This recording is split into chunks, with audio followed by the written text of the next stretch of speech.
Hello and good evening everyone and welcome to this session. How are you? कैसे हैं आप सब लोग? प्लीज कंफर्म कर दीजिए if I am audible and visible to all of you. So yes, let's start our next lecture of audit. तो जी हाँ, कल की क्लास में हमने कुछ बेसिक कॉन्सेप्ट्स पढ़े थे भाई ऑडिट के। कल कोई चैप्टर शुरू नहीं किया था। आज हम ऑडिट का बेसिकली एक नया चैप्टर शुरू करने जा रहे हैं। ठीक है सर, बात समझ में आ गई? तो भाई करते हैं क्विक सा रिकैप। हमने कल ऑडिट के बारे में क्या समझा था? हमने ऑडिट के बारे में समझा था what do you mean by audit. एक लेमैन टर्म्स में अगर बताया जाए तो ऑडिट का भाई मीनिंग क्या है, ऑडिट का इन्फरेंस कहां से आप ड्रॉ कर सकते हो। तो ऑडिट का ब्रॉडली इन्फरेंस आप ड्रॉ कर सकते हो इन तीन चीजों से। That what do you mean by audit? It is examination, scrutiny, checking, verification book of books of accounts of financial statements to express an opinion on truth and fairness of the financial statements. तो ये broadly आप इन तीन चीजों में अपने पूरे के पूरे ऑडिट को समराइज कर सकते हो, पूरे के पूरे ऑडिट को निचोड़ सकते हो इन तीन चीजों में कि भाई ऑडिट क्या होता है। Audit is examination, scrutiny, checking of books of accounts to express an opinion. ठीक है, ये है भाई आपका ऑडिट। और कल हमने ये भी देखा था कि हाँ, ऑडिट एक बिल्डिंग की तरह है जिसमें विंडो लगी होती है। विंडो फाइनेंशियल स्टेटमेंट्स होते हैं, बिल्डिंग कंपनी होती है। इस कंपनी के अंदर झांकने का हक शेयर होल्डर्स को होता है। उन्हें एक विंडो दी गई है जिसका नाम है फाइनेंशियल स्टेटमेंट्स। फाइनेंशियल स्टेटमेंट्स को क्लीन रखना, बिल्कुल परफेक्ट रखना, ये काम होता है एक थर्ड पर्सन का, हु इज द ऑडिटर। जिसको कौन नियुक्त करता है भाई? उसको नियुक्त करते हैं शेयर होल्डर्स। ऑब्वियस सी बात है, शेयर होल्डर्स की गरज है। अगर शेयर होल्डर्स की गरज है तो रेम्यूनरेशन भी ऑडिटर का कौन पे करेंगे भाई? शेयर होल्डर्स पे करेंगे रेम्यूनरेशन ऑडिटर का, और शेयर होल्डर्स ही ऑडिटर को नियुक्त भी करेंगे। ठीक है, तो कल की क्लास में हमने ब्रॉड ये चीजें पढ़ी थी। एक बहुत इंपॉर्टेंट चीज मैंने आपको पढ़ाई थी, जो मैंने आपको बड़ा सोच विचार करके, मैं बहुत कंफ्यूज हो गया था भाई। जी हाँ, बच्चे कंफ्यूज नहीं होते, टीचर भी कई बार कंफ्यूज हो जाते हैं। मैं बहुत ज्यादा कंफ्यूज हो गया था कि ये आपको पढ़ाऊं या ना पढ़ाऊं, क्योंकि ये सीएम में फाइनल के लेवल की चीज है। ये चीज मुझे आपको पढ़ानी चाहिए नहीं पढ़ानी चाहिए, लेकिन आप सबके इंसिस्ट करने पे मैंने आपको बताया कि हाँ, ऑडिट के साथ एक वर्ड एसेंशियली अटैच होता है जिसे बोलते हैं इंडिपेंडेंस। ऑडिट जब तक इंडिपेंडेंट नहीं होता, ऑडिट जब तक फ्री फ्रॉम प्रेशर नहीं होता, ऑडिट जब तक फ्री फ्रॉम इन्फ्लुएंस नहीं होता, ऑडिट जब तक फ्री फ्रॉम बायस नहीं होता, तब तक वो ऑडिट ऑडिट कहलाता ही नहीं। सो इंडिपेंडेंट वर्ड का इन सब वर्ड्स के साथ अटैच होना बहुत ज्यादा जरूरी है, बहुत ज्यादा इंपॉर्टेंट है। जिस रीजन की वजह से हम इंडिपेंडेंट एग्जामिनेशन बोलते हैं, इंडिपेंडेंट स्क्रूटिनी बोलते हैं, इंडिपेंडेंट चेकिंग बोलते हैं, इंडिपेंडेंट वेरिफिकेशन बोलते हैं। कभी भी इन वर्ड्स को अकेले यूज नहीं करते, हमेशा इंडिपेंडेंट वर्ड जरूर लगाते हैं। ठीक है, अब जरा चैट बॉक्स में फास्टेस्ट फिंगर्स फर्स्ट खेलते हैं और देखते हैं आप में से कौन लोग जवाब देंगे बिल्कुल सही जो मैं चीज आपसे पूछने वाला हूं। और जी हाँ, जो सही जवाब देगा उसे मिलेगा 1 करोड़ रुपए का इनाम। वाह, मजा आ गया। कौन देगा ये मुझे नहीं पता। हाँ, 1 करोड़ रुपए आपको मिलेगा अगर आपने सही जवाब दिया तो। ठीक है, चलो भाई स्टार्ट करते हैं। Fastest fingers first. मैं सीए निखिल गुप्ता, ऑडिटर हूं रिलायंस इंडस्ट्रीज लिमिटेड का। और रिलायंस इंडस्ट्रीज लिमिटेड के फर्ज फर्ज करो, ठीक है, एक हाइपोथेटिकली बात कर रहा हूं, ठीक है, अगर ऐसा हो जाए तो मजा आ जाए, लेकिन मेरे पास रिलायंस इंडस्ट्रीज लिमिटेड के 30% शेयर्स हैं और मैं उस कंपनी का ऑडिट करने जा रहा हूं। बताना, मैं इंडिपेंडेंट हूं उस कंपनी का या मेरी इंडिपेंडेंस इंपेयर हो गई है? इंपेयर मतलब इंडिपेंडेंस का खत्म हो जाना। IMPAIR स्पेलिंग होती है इंपेयर। तुम्हें चैट बॉक्स में बताना है कि मेरी जो भाई और मेरी जो इंडिपेंडेंस है वो इंपेयर हो गई है या मैं इंडिपेंडेंट ऑडिटर हूं। मेरे पास रिलायंस इंडस्ट्रीज लिमिटेड के 30% शेयर्स हैं, 30% शेयर। एम आई इंडिपेंडेंट और माई इंडिपेंडेंस इज इंपेयर्ड? देखो, डिपेंडेंट वर्ड टेक्निकली यूज नहीं होता, तो डिपेंडेंट वर्ड मत बोलना, ठीक है। अब सर, इतने कम प्राइस में पढ़ाते हो, इतने पैसे का गिफ्ट कहां से देंगे? उज्जवल ने देखो बिल्कुल सही बात पकड़ ली। अरे हम तो नॉन प्रॉफिट ऑर्गेनाइजेशन चलाते हैं भाई, एनजीओ चलाते हैं, एनजीओ टाइप की चीज चलाते हैं, है ना उज्जवल? बिल्कुल, very good very good. Impair हो गई, very good, not independent, very good, super super. चलो अच्छा, मैं हूं सीए निखिल गुप्ता और मैं ऑडिट कर रहा हूं टाटा ग्रुप का, ठीक है। और मेरी वाइफ टाटा ग्रुप की 30% शेयर होल्डर है। बताना, क्या मैं ऑडिट कर सकता हूं या नहीं कर सकता? अरे भाई, मेरी वाइफ सीए नहीं है, मेरी वाइफ को ऑडिट का ए भी नहीं पता, उसे कुछ नहीं आता करना, ठीक है। बट मेरी वाइफ के पास टाटा इंडस्ट्रीज लिमिटेड के 30% शेयर्स हैं। आपको बताना है कि क्या मैं टाटा इंडस्ट्रीज लिमिटेड का ऑडिट कर सकता हूं या नहीं कर सकता। आपको बताना है चैट बॉक्स में। मेरे पास नहीं है शेयर्स, ठीक है।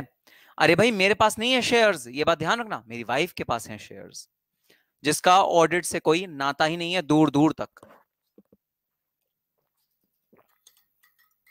परफेक्ट, दोबारा नहीं कर सकते क्योंकि आपकी इंडिपेंडेंस इंपेयर हो गई है, आपकी इंडिपेंडेंस खत्म हो गई है। ठीक है, तो ये भी कुछ ब्रॉड एग्जांपल्स थे जो इंडिपेंडेंस के थे। अभी हम पूरे एक सेक्शन पढ़ने वाले हैं इंडिपेंडेंट पे, कि इंडिपेंडेंस कौन कौन सी चीजों से खत्म हो जाती है, पूरा सेक्शन पढ़ेंगे, उसमें हम न्यूमरस केसेस पढ़ेंगे जो कि इंडिपेंडेंस को आपके इंपेयर कर देते हैं। ठीक है, अच्छा अब एक और एग्जांपल ले लेता हूं भाई। ठीक है, एक और एग्जांपल सुनना क्या।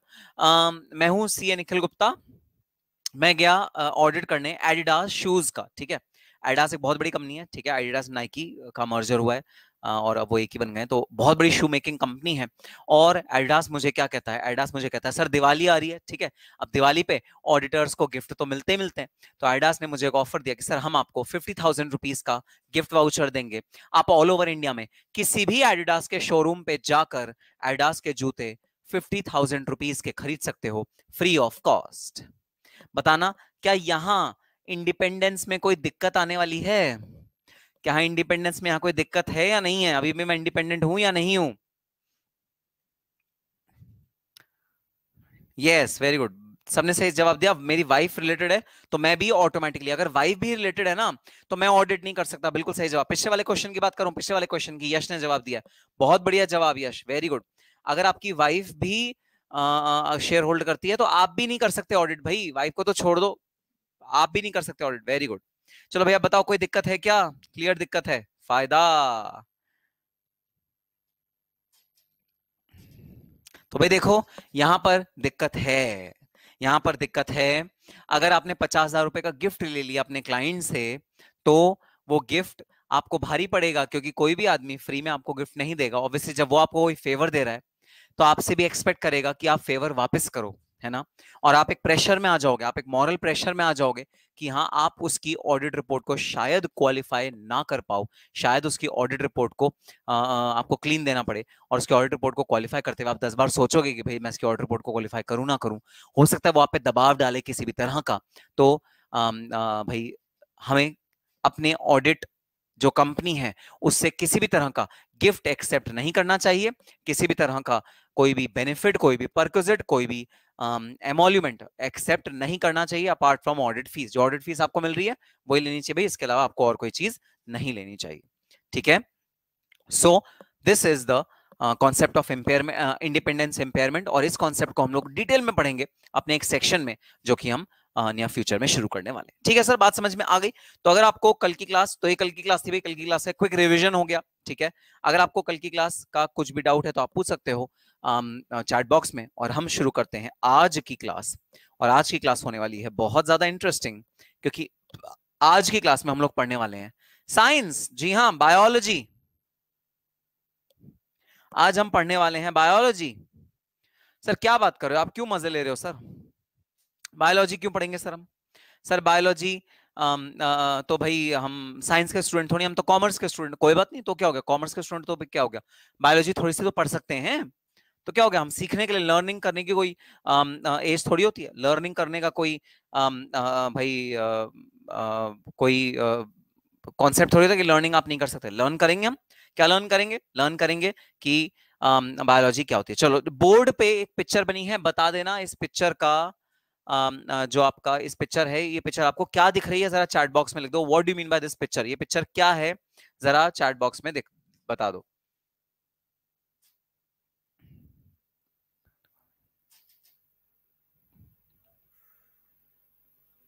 आई हेट साइंस, अनुराज कह रहा है आई हेट साइंस। कोई बात नहीं, कोई बात नहीं, आई हेट साइंस तो क्या हो गया, थोड़ी सी पढ़ लो, मैं पढ़ाऊंगा ना बड़े प्यार से।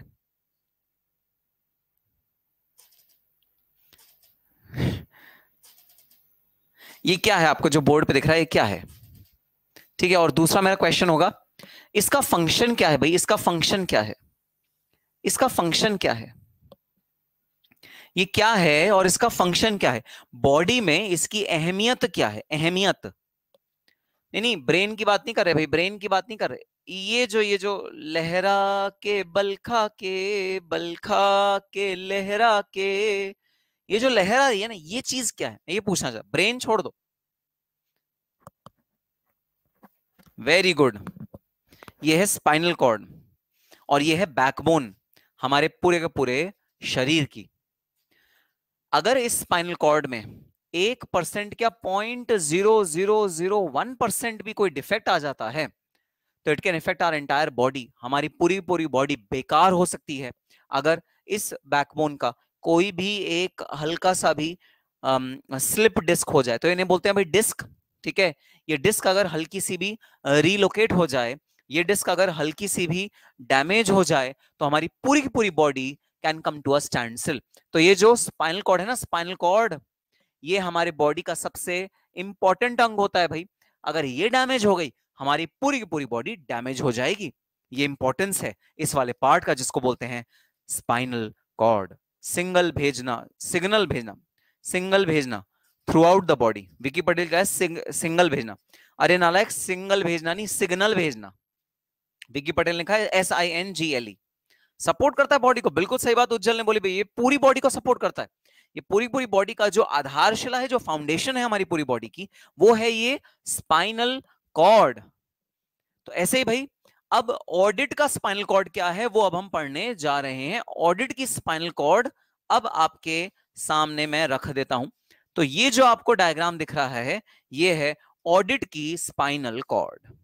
और ऑडिट की स्पाइनल कॉर्ड को डिस्कस करने से पहले मैं तुमसे पूछना चाहता हूं एक सवाल। अब सुनना क्या सवाल मैं पूछ रहा हूं तुम सबसे स्पाइनल ऑडिट की स्पाइनल कॉर्ड के बारे में। चलो भाई, तो भाई सुनना जरा, सब स्टूडेंट सुनना जरा ध्यान से। भाई मैं Nikhil Gupta, teacher of CMA intermediate final and foundation, मैं आपके, जी हां आपके जो ये वीडियो देख रहे हैं, आपके घर पे आके आपका जो रूम है उसका ऑडिट करना चाहता हूं। ठीक है, इसका मतलब क्या होगा? इसका मतलब होगा कि मैं कल आपके घर आऊंगा, ठीक है, आपके रूम के अंदर घुसूंगा, आपके रूम के अंदर जितनी भी अलमीरा है चारों तरफ उन सबको ओपन करके रखना, कोई भी लॉक एंड की में नहीं होनी चाहिए। आपकी जितनी कबर्ड्स हैं उनको ओपन करके रखना, आपके जितने भी स्टोरेज के प्लेसेस हैं उन सबको ओपन करके रखना। मैं उन सबका ऑडिट करूंगा, मैं एक एक चीज चेक करूंगा और आपकी एक एक चीज को चेक करके मैं उसमें से एक ऑडिट रिपोर्ट बनाऊंगा कि भाई आपके कमरे में क्या क्या रखा है। कहीं कुछ ऐसी वैसी चीजें तो नहीं रखी जो आपके कमरे में नहीं होनी चाहिए। भाई कहीं आपने सिगरेट छुपा के रखी हो या कुछ ऐसी असामाजिक चीज छुपा के रखी हो, तो मैं ये चेक करना चाहूंगा आपके कमरे में आके। कल आऊंगा शाम को 6 बजे। तो भाई देखो कुछ नालायक बच्चे कह, विकी पटेल है ना, विकी पटेल पता है क्या कर, विकी पटेल कह रहा आ जाओ 6 बजे से पहले मैं वो सारी चीजें जो मैंने छुपा के रखी हुई है सबको मैं कहीं और छुपा दूंगा, घर में कहीं और छुपा दूंगा, मेरे कमरे में मिलेगी नहीं, आ जाओ। तो भाई ऐसा करूंगा मैं, बिना बताया आऊंगा किसी दिन, समझ लेना, बिना बताया आऊंगा। एकदम से तुम पढ़ रहे हो धप्पा कर दूंगा तुम्हें और कहूंगा आप सारी अपनी कबर्ड्स खोल दो, सारी अपनी ड्रॉर खोल दो, सारी की सारी अपनी भाई मुझे पूरे कमरे का अपने ऑडिट करने दो। तो अगर मैं तुम्हारे सामने प्रपोजल रखूं कि भाई मैं तुम्हारे घर आने वाला हूं और तुम्हारे कमरे का ऑडिट करने वाला हूं, तो तुम्हारा क्या जवाब होगा? क्या तुम वेलकम करोगे मुझे, हाँ सर आइए ऑडिट करिए, मैं एकदम पाक साफ टाइप का इंसान हूं, मेरे कमरे में आपको कुछ ऐसी ऐसी चीजें मिलेंगी, सिर्फ CMA की किताबें मिलेंगी, इसके अलावा कुछ मिलेगा ही नहीं? क्या आपका ये जवाब होगा? या फिर आपका ये जवाब होगा ना ना ना सर ना ना, मेरे कमरे में नहीं आना? क्या जवाब होगा आपका? उज्जवल कह रहा है आ जाओ, ऑलवेज वेलकम, कोई टेंशन नहीं है सर, आप आ जाओ ऑडिट कर लो पूरे पूरे मेरे रूम का, कोई टेंशन नहीं, ऐसा उज्जवल कह रहा है। और किसी का जवाब? अनुराज भी कह रहा है आ जाओ, अनुराज कह रहा है कोई टेंशन नहीं है सर, आ जाओ, DTID के चार्ट्स के सिवाय कुछ नहीं मिलने वाला। उज्जवल कह रहा है DTID के चार्ट मैंने सारे में लगा रखे हैं अपने पूरे रूम में, उसके अलावा कुछ और मिलेगा ही नहीं। ओ देखो विकी पटेल और शाणा कह रहा है हाँ सर आए, हाँ सर आइए, भाई का रूम ऑडिट करवा देंगे। मेरा रूम आपको क्या पता मेरा रूम कौन सा है, भाई का रूम का, मैं भाई के रूम में आपको पहुंचा दूंगा, उसको ऑडिट कर लेना। वाह वाह वाह Vicky Patel, very smart bro, very very चालाक ब्रो, वेरी चालाक।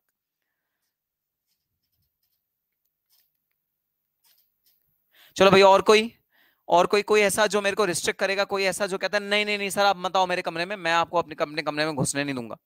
बाकी सब सब शरीफ शरीफ बच्चे हैं, उज्जवल घोष, अनुराज, सब शरीफ बच्चे हैं, कह रहे हैं अरे सर आ जाओ सर कोई बात नहीं। सिद्धार्थ गुप्ता एक बदमाश लड़का मिला, कह रहा है नहीं सर नहीं आने दूंगा। सिद्धार्थ कह रहे हैं नहीं आने दूंगा। पूजा शाह कह रही है हाँ सर आ जाओ, आज ही मैंने रूम अपना क्लियर किया है, आ जाओ कोई टेंशन नहीं। पूजा भी। चलो भाई और कोई ऐसा स्टूडेंट जो कहता है नहीं सर मैं आपको नहीं आने दूंगा? और अगर नहीं तो आपका क्यों नहीं है, क्या डर है आपको जिसकी वजह से आप नहीं कह रहे हो भाई? बता दो कोई ऐसा पर्सन जो कहता है नहीं, और अगर नहीं कहोगे ना तो मुझे उसका रीजन भी चाहिए। ऐसे नहीं सर नहीं आना, बस सर मेरा मन नहीं है आपको अपने कमरे में बुलाने का, मैं आप टीचर हो गए मेरा मन नहीं है ना, ऐसे मत कहना मेरा मन नहीं है, रीजन बताओ क्यों नहीं मेरे को अपने रूम में तुम घुसा सकते हो ऑडिट करने के लिए। भाई तुम्हारे कपड़े वपड़े चेक करूंगा, बुक्स चेक करूंगा, शेल्फ चेक करूंगा, ये तो चेक करूंगा, उसमें क्या है, उसमें क्या है दिखा दो भाई, बुक्स कपड़े ये तो चीजें होंगी, जूते होंगे, इससे ज्यादा क्या होगा। No sir. तो भाई देखो, अब आप सब तो शरीफ लोग, ठीक है, आप सब ने कहा हाँ हाँ सर आ जाओ, कोई बात नहीं, कोई टेंशन की बात नहीं है, लेकिन आइडियल जवाब इस क्वेश्चन का क्या होना चाहिए था, ये जो मैंने आपसे पूछा इसका सही जवाब क्या होना चाहिए था, आपका क्या आंसर आना चाहिए था। भाई आपका आंसर ये आना चाहिए था, सर आप टीचर हो, ठीक है, आपका और हमारा टीचर स्टूडेंट का रिलेशनशिप है, ठीक है, सर आप हमें टीचिंग प्रोवाइड करते हो जिसके बदले हम आपको फीस देते हैं। हाँ सर, आपके पास कोई अथॉरिटी नहीं है कि आप मेरे रूम में आओ और मेरी पर्सनल चीजों को हाथ लगाओ। अरे भाई सुनो, तुम्हारी टी शर्ट, तुम्हारी वॉच, तुम्हारे शूज, तुम्हारे जैकेट्स, तुम्हारी हैट्स या कैप्स, तुम्हारी बेल्ट, ये तुम्हारी पर्सनल चीजें हैं। पता है मैं जब छोटा था ना, मैं अपने छोटे भाई तक को हाथ नहीं लगाने देता इन चीजों को, कि भाई मेरे कपड़ों से दूर रहियो, मेरे कपड़े मत पहनियो, अपने भाई को हाथ नहीं लगाने देता था। तो एक थर्ड पार्टी जो टीचर है, मैं उसको कैसे अपने रूम में घुसा लूं, ठीक है वो बात अलग है कि सर मेरे रूम में आपको कुछ मिलेगा नहीं, आना है आ जाओ, लेकिन अगर प्रिंसिपली बात करें, अगर टेक्निकली बात करें, तो कैसे हम एक थर्ड पर्सन को अपने रूम में एंटर होने की परमिशन दें और वो हमारी सारी पर्सनल चीजों का ऑडिट करे। अरे भाई ये हमारी पर्सनल स्पेस है, क्या अपनी पर्सनल स्पेस इंट्रूड करवाना तुम्हें अच्छा लगेगा? आंसर इज नो, किसी को भी अच्छा नहीं लगेगा।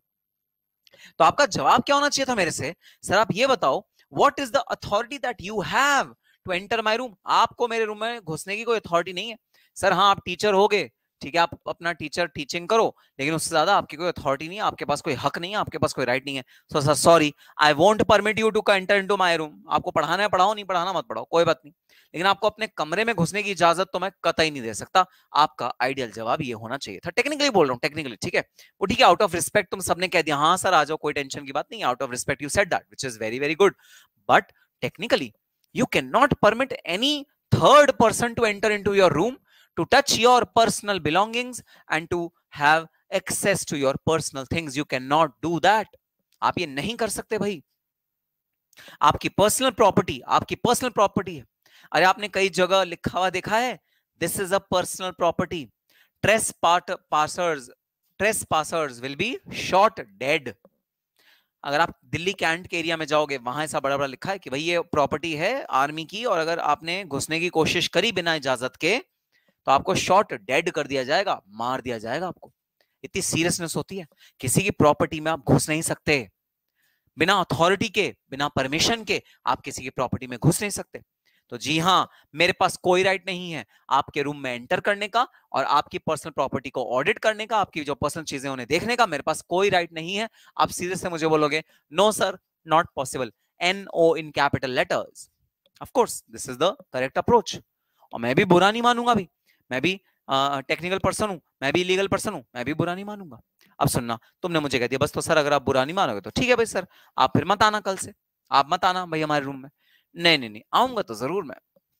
मैं 1 घंटे बाद वापस आया, और 1 घंटे बाद वापस आके मैंने तुमको कहा कि भाई I want to enter into your room, ठीक है, और आपने मुझे कहा सर अभी अभी 1 घंटा पहले तो हमने आपको जवाब दिया ना, आपको समझ में नहीं आता क्या? सर मैंने जवाब दिया ना, you can not enter into our room, you don't have any authority. मैंने कहा होल्ड ऑन वेट वेट, ठहरो, रुको जरा, ठहरो जरा, अपना व्हाट्सएप चेक करो, चेक करो व्हाट्सएप चेक करो जरा अपना। आपने कहा क्या लिखा है व्हाट्सएप में? आपने फोन खोला, आपने अपना व्हाट्सएप चेक किया, आपके फादर का फोन आया हुआ था, व्हाट्सएप आया हुआ था कि आपका नाम लिखा हुआ था और बोला हुआ था डियर सन और daughter, please permit Nikhil Gupta sir to enter into your room and audit the entire room.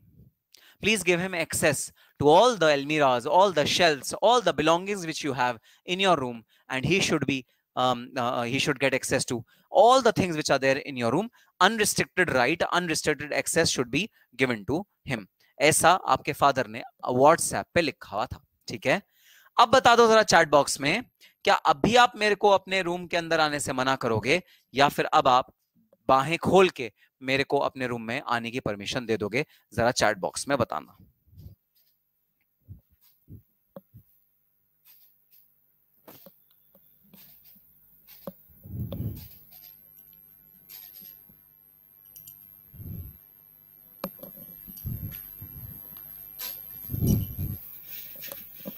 जरा चैट बॉक्स में बताना भाई, अब भी क्या तुम मेरे को रिस्ट्रिक्ट करोगे या अब मुझे तुम परमिट कर दोगे? क्या अब मेरे पास अथॉरिटी आ गई है तुम्हारे रूम में एंटर करने की, या अभी भी मेरे पास अथॉरिटी नहीं आई तुम्हारे रूम में एंटर करने की? जरा बता दो, please tell in the chat box.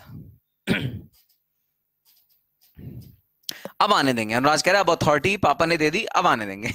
Now you can audit legally, Akshay कह रहा है। सीधे हेड ऑफिस ने ही परमिशन दे दी तो हम कौन होते हैं रोकने वाले? वीनू कह रही है हेड ऑफिस ने परमिशन दे दी, अब हम कौन होते हैं? अब हायर अथॉरिटी से परमिशन मिल गई। Very good answer. Chandu Reddy कह रहा है short note will be there set. अरे क्या फालतू के सवाल मत पूछो, नोट सोर्स में सब प्रोवाइड कर दूंगा, नोट्स हमारे पास सारे अवेलेबल होंगे, सॉफ्ट कॉपी भी हार्ड कॉपी भी, टेंशन मत लो। अभी मैं जो समझा रहा हूँ उसका जवाब दो बस। अब अथॉरिटी आ गई, वेरी गुड, बाहें खोल के स्वागत करेंगे। वाह शाबाश, समझ गए, बिल्कुल भाई सही बात, समझ गए। तो भाई हाँ, अब क्या हुआ पहली वाली सिचुएशन में और वाली सिचुएशन में? फर्क समझना, फर्क क्या था? फर्क ये था, earlier I had no authority, I had no binding force that could allow me to enter your room and audit, but now the law of land, the legal provisions which govern you, आप individual हो, आपको कौन govern करता है? आपको आपके parents govern करते हैं। तो जो लॉ ऑफ लैंड है, जो लीगल स्ट्रक्चर है जो आपके सराउंडिंग बना हुआ है, अब उसने मुझे अथॉरिटी दे दी आपके रूम में आने की और ऑडिट करने की।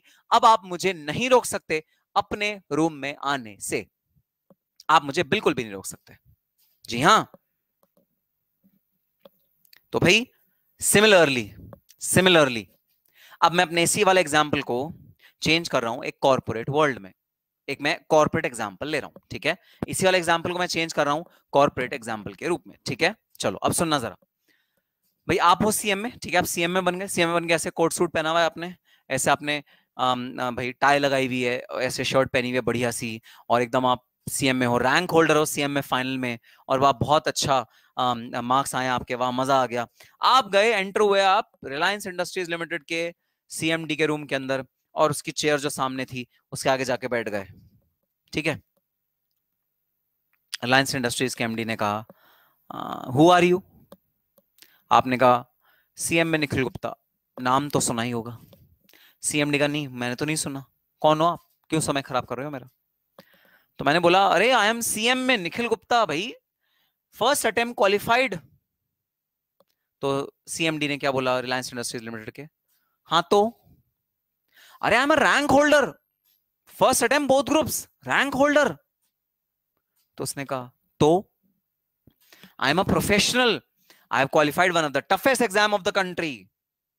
तो रिलायंस इंडस्ट्रीज के सीएमडी ने बोला हाँ तो, सो व्हाट? तो मैंने अब क्लियर बात करी, मैंने क्या उससे कहा, भाई अपने बुक्स ऑफ अकाउंट्स दो, फाइनेंशियल स्टेटमेंट्स दो, कॉस्ट अकाउंट्स दो, मैं उनको ऑडिट करना चाहता हूं। लाओ फटाफट से मुझे वाउचर निकाल के दो, रिसीट निकाल के दो, आप जल्दी से मुझे सारी चीजें दो। मैं सीएम में निखिल गुप्ता हूं, फर्स्ट अटेम्प्ट क्वालिफाई किया मैंने सीएम में फाइनल, और रैंक भी लाया हूं, मेरे पास मेंबरशिप नंबर है, सीओपी सर्टिफिकेट ऑफ प्रैक्टिस है, प्रैक्टिस करता हूं मैं प्रैक्टिसिंग कॉस्ट अकाउंटेंट। लाओ अपने कॉस्ट स्टेटमेंट दो, मैं उनको ऑडिट करना चाहता हूं। आपको क्या लगता है रिलायंस इंडस्ट्रीज लिमिटेड के सीएमडी से क्या जवाब आएगा? जैसे ये पूरी घटना हुई तो रिलायंस क्या, किसी भी कंपनी का नाम ले लो भाई, किसी भी कंपनी का नाम ले लो, उसके सीएमडी से क्या जवाब आएगा? चैट बॉक्स में लिखो। ये सिचुएशन मैंने तुम्हें बताई है, फेस टू फेस ऐसी बात हो रही है, तो आप चैट बॉक्स में लिखो क्या जवाब आएगा। उज्जवल घोष कह रहे हैं बेइज्जती। हाँ भाई बेइज्जती तो है, पहचान ही नहीं हो मुझे। तो बता दो क्या जवाब आएगा एमडी के मुंह से।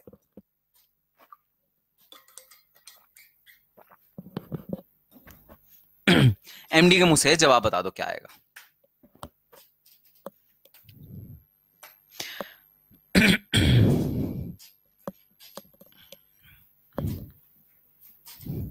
सीधा बाहर निकाल देंगे।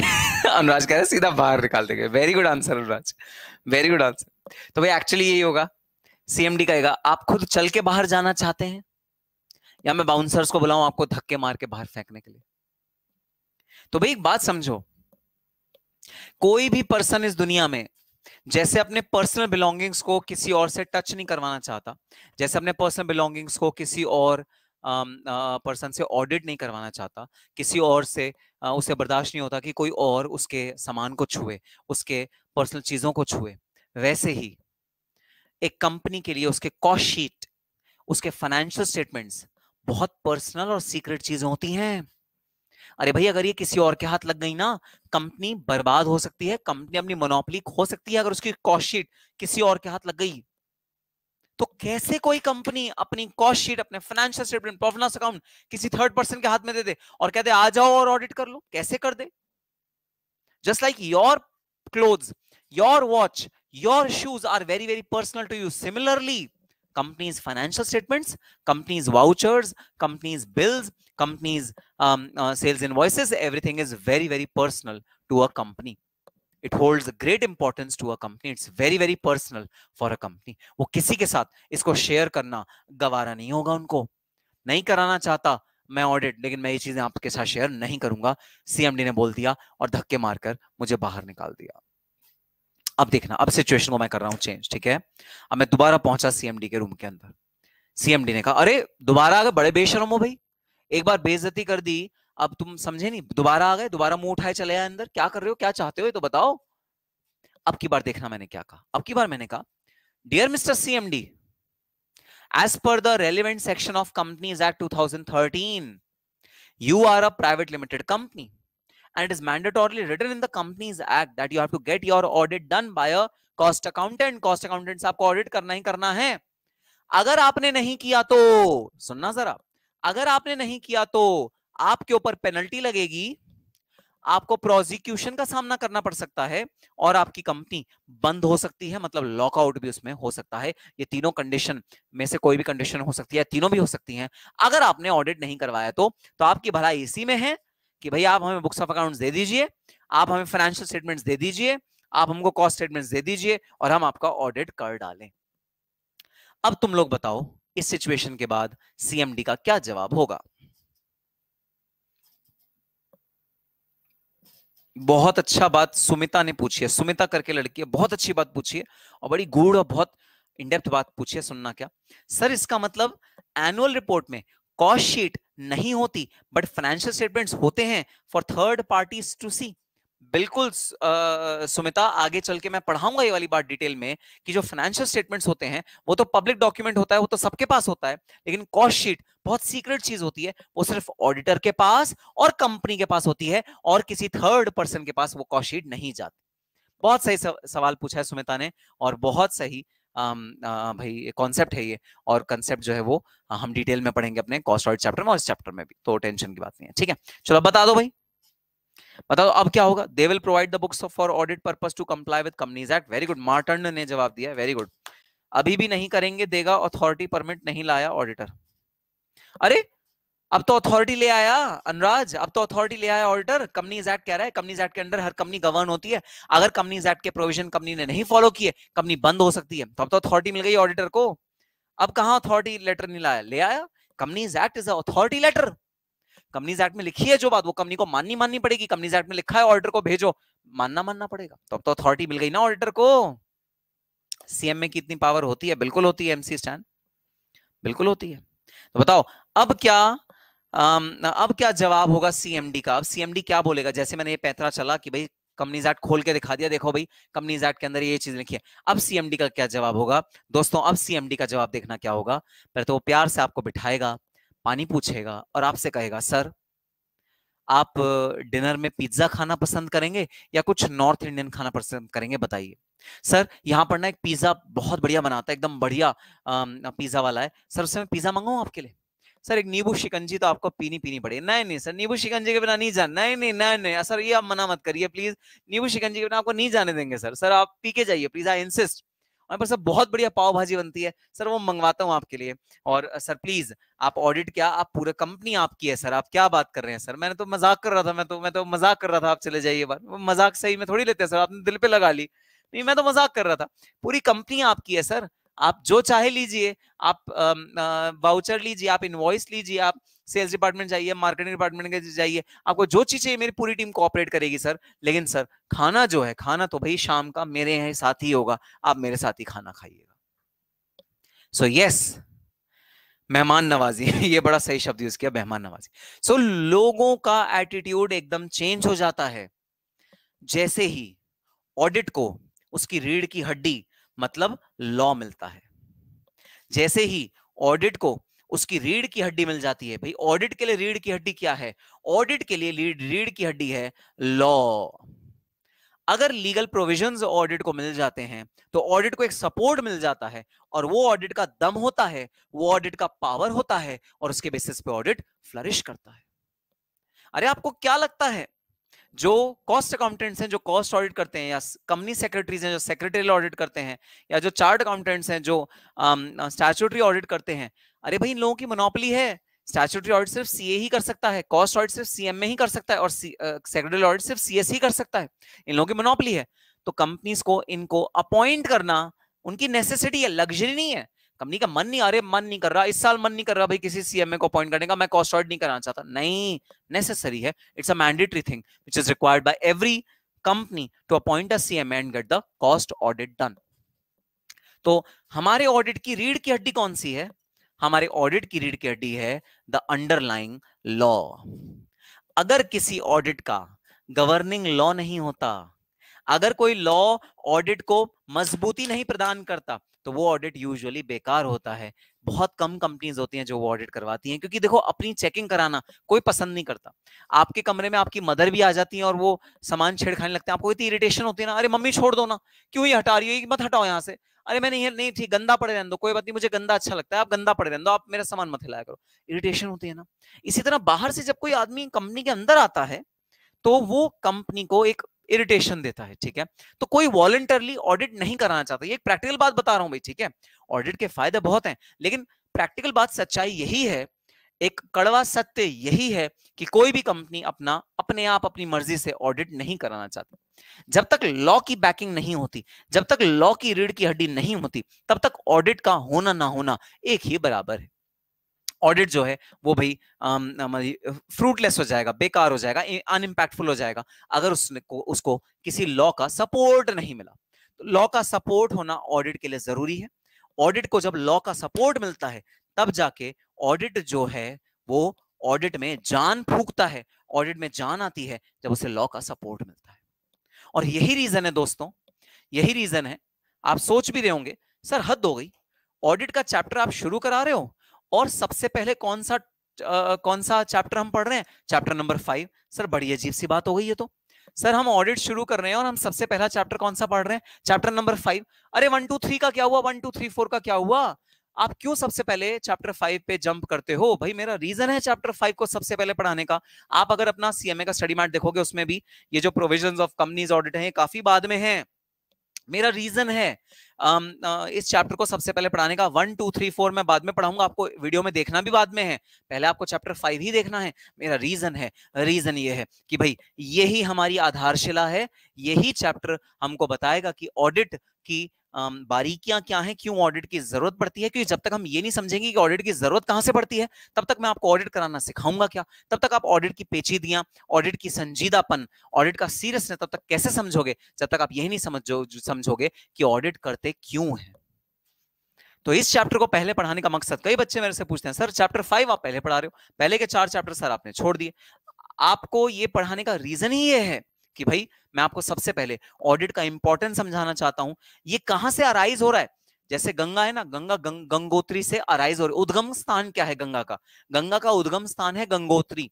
तो मैं आपको पहले गंगोत्री के दर्शन कराना चाहता हूं, उसके बाद मैं आपको गंगा के अलग अलग घाटों से अवगत कराऊंगा। मैं वाराणसी लेके चलूंगा आपको, मैं इलाहाबाद लेके चलूंगा गंगा का दर्शन कराने के लिए आपको, फिर मैं आपको हर की पौड़ी में हरिद्वार लेके चलूंगा। लेकिन सबसे पहली चीज जो आपको दिखाऊंगा वो दिखाऊंगा गंगोत्री, जहां से गंगा का उद्गम होता है, जहां से गंगा की उत्पत्ति होती है।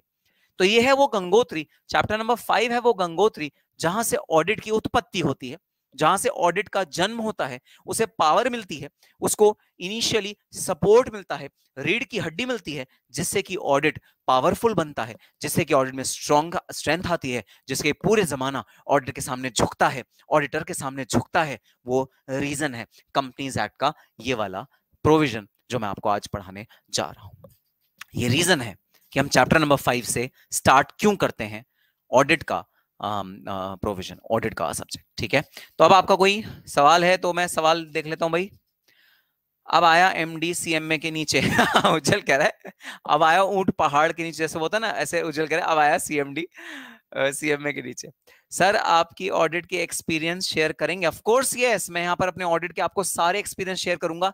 एक एक्सपीरियंस मैंने आपको आज ही अपना शेयर किया है भाई, ये जो एडिडास वाला चीज थी, जो मैंने एडिडास वाली आपको चीज बताई कि सीएफओ आया, उसने 50,000 का वाउचर दिया और बोला कि आप शूज खरीद लीजिए अपनी मनपसंद के ऑल ओवर इंडिया के किसी भी आउटलेट से। वो मेरी टीम के साथ ही हुआ था। एडिडास वो कंपनी नहीं थी, वो कोई और कंपनी थी, मैं नाम नहीं लूंगा, नाम लिए बगैर आपके साथ एक्सपीरियंस शेयर करूंगा। हमने साफ मना कर दिया था कि हम आपसे गिफ्ट नहीं ले सकते, एज अ ऑडिटर हम आपसे गिफ्ट नहीं ले सकते।